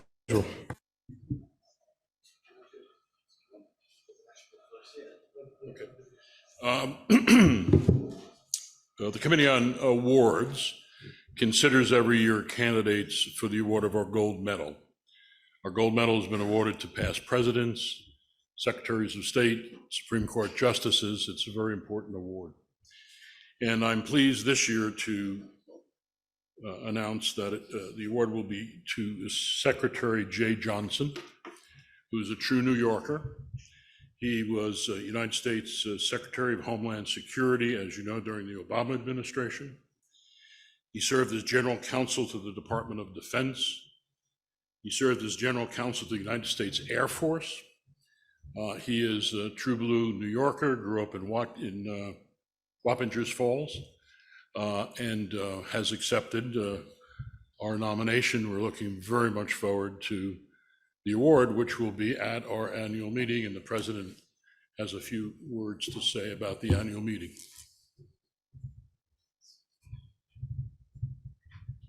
So John is very busy and is involved with so many things, and he has been very involved in creating and working on our gala. And I'm pleased to announce that the Association Gala will be held during our annual meeting in January, and will be at the Museum of Modern Art, MoMA. Ticket sales are going to start by the end of this month, including the opportunity for law firms to reserve a table, and we hope you all will, all the law firms. We will have a gallery, we will have gallery access, and John has explained a little bit about that, and it sounds like it's just going to be a very special evening of activities, and it will also include some Bar Foundation activities. So we're hoping to make this a huge success, and we hope you'll all get tickets.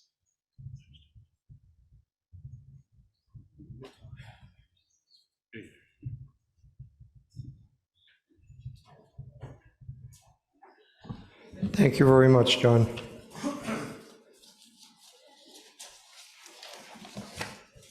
Our next report is the report of the New York Bar Foundation, which will be given by Foundation President Carla and Palumbo. Carla? Good morning, everyone. So we're 5 minutes early. I'm going to keep us on 5 minutes early. Thank you for having me here today.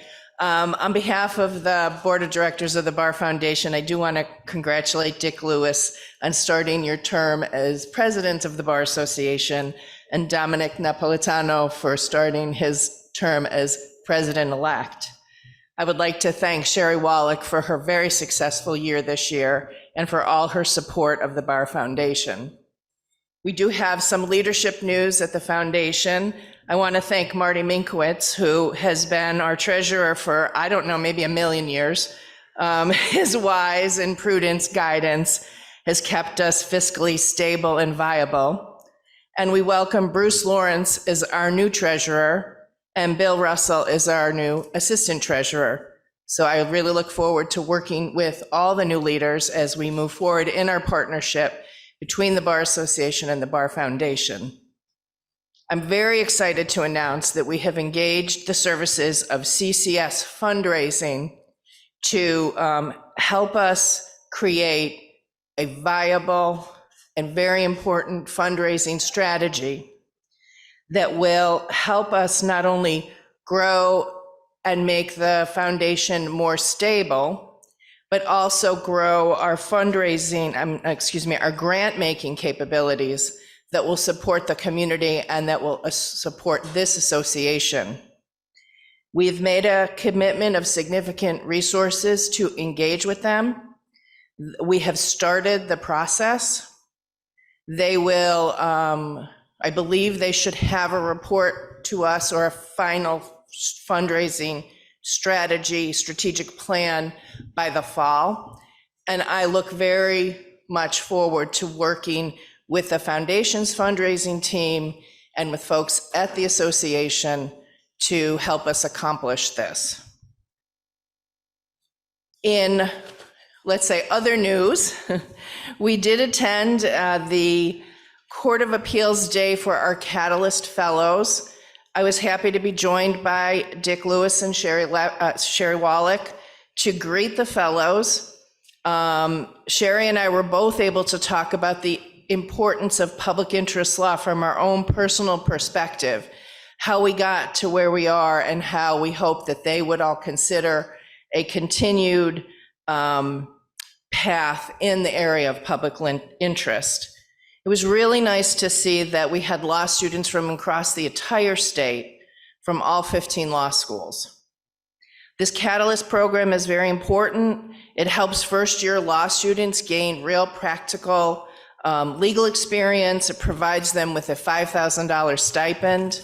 And we're grateful for the program having been created in 2016 with a donation of unused campaign funds from former Chief Judge Janet DeFiore.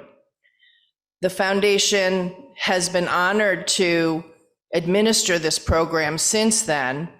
And since 2016, we've awarded 397 fellows across all of the law schools for a total of $1.8 million. I do want to thank Deb Ospelmeyer and Lee Dorr for their work at the foundation to implement this, and Judge Spolzino and Dennis Glazer for their continued support of the program. Could you start the slides? Oh, look at that. They're up there. 2 minutes. Okay, I'm talking fast. As you'll see, the slides that are up there, you could roll them through. That, perfect. We are running what we're calling the Family Matters campaign. That first slide had my parents, and you could see the similarity, I'm sure. We are here to talk about honoring what I like to say, those who created us, those we have created, and all the people in between that stand in those places. It's a campaign that started on Mother's Day. It will end on midnight of Father's Day. It's an opportunity to honor your parents in a meaningful way. The funds that we raise will be used to fund legal services programs that provide representation to families in areas that create family stability, family safety, and helping families, for example, care for adult children with disabilities, low-income parents of special needs children, and custody visitation issues. The campaign has raised so far over $16,000, and we're not at Father's Day yet. Why no, 1 minute, I'm fast. Let me just find my thing. So the campaign is a competition. We have gotten donations from every district, however, every judicial district. I can tell you that the one that's winning at the moment might be my own, JD7, at $4,000, yay JD7, followed by JD1 at $3,400 and JD8 at $19,000. So I would like everyone, oh, look at that, there you go. I would love if everyone would consider supporting your JD in this competition. We will honor the top 3 winning judicial districts, but more importantly, honoring your parents in a way that helps us help families stay strong and safe. I thought we were going to post, there it is, there's the QR code. So you know how that works. If you would like to donate right now, go ahead and use that QR code. We really appreciate that. Please share the information in your own circles. Thank you all very much. It was really wonderful to be here in person. It was really wonderful to be at the dinner last night. I very much look forward to our continued work together. I very much look forward to the gala and maybe bidding and winning on the trip to Italy this time. Have a good day.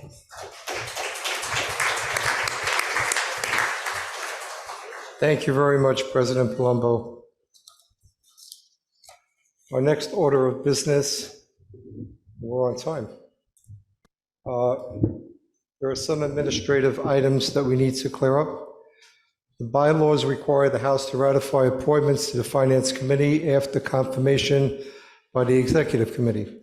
President Lewis has reappointed Jackie Drohan, Andre Jacquin, and Tara and Pete as members, each to serve 2-year terms.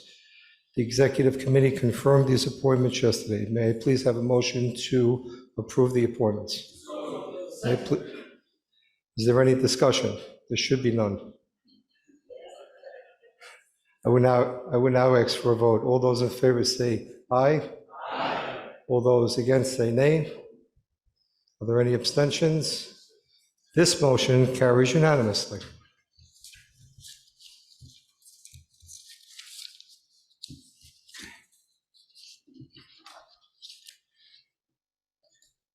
Next order of business. Any new business? I have one. The New York State Unified Court System has established an attorney emeritus status for attorneys in good standing or at least 55 years old with a minimum of 10 years of experience. During the 2-year registration period, emeritus attorney volunteers commit to provide 60 pro bono hours for civil legal assistance under the auspices of a qualified legal service provider, bar associations, or court-sponsored volunteer programs.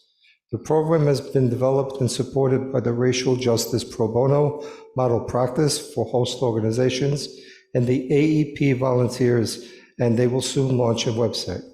If you have any interest in this program, please contact Ralph L. Wolf, Assistant Deputy Counsel for the Office of Justice Initiatives, Division of Policy and Planning. The number is on the screen, I believe, and so is his email address. If for all those who are interested, please do contact Mr. Wolf. If there is no other business, the date and place of our next meeting will be Saturday, November 4th at the Bar Center in Albany. There will be an option to participate remotely. All future information concerning the meeting will be provided to you shortly. I can't leave without doing something on the screen. So Tom,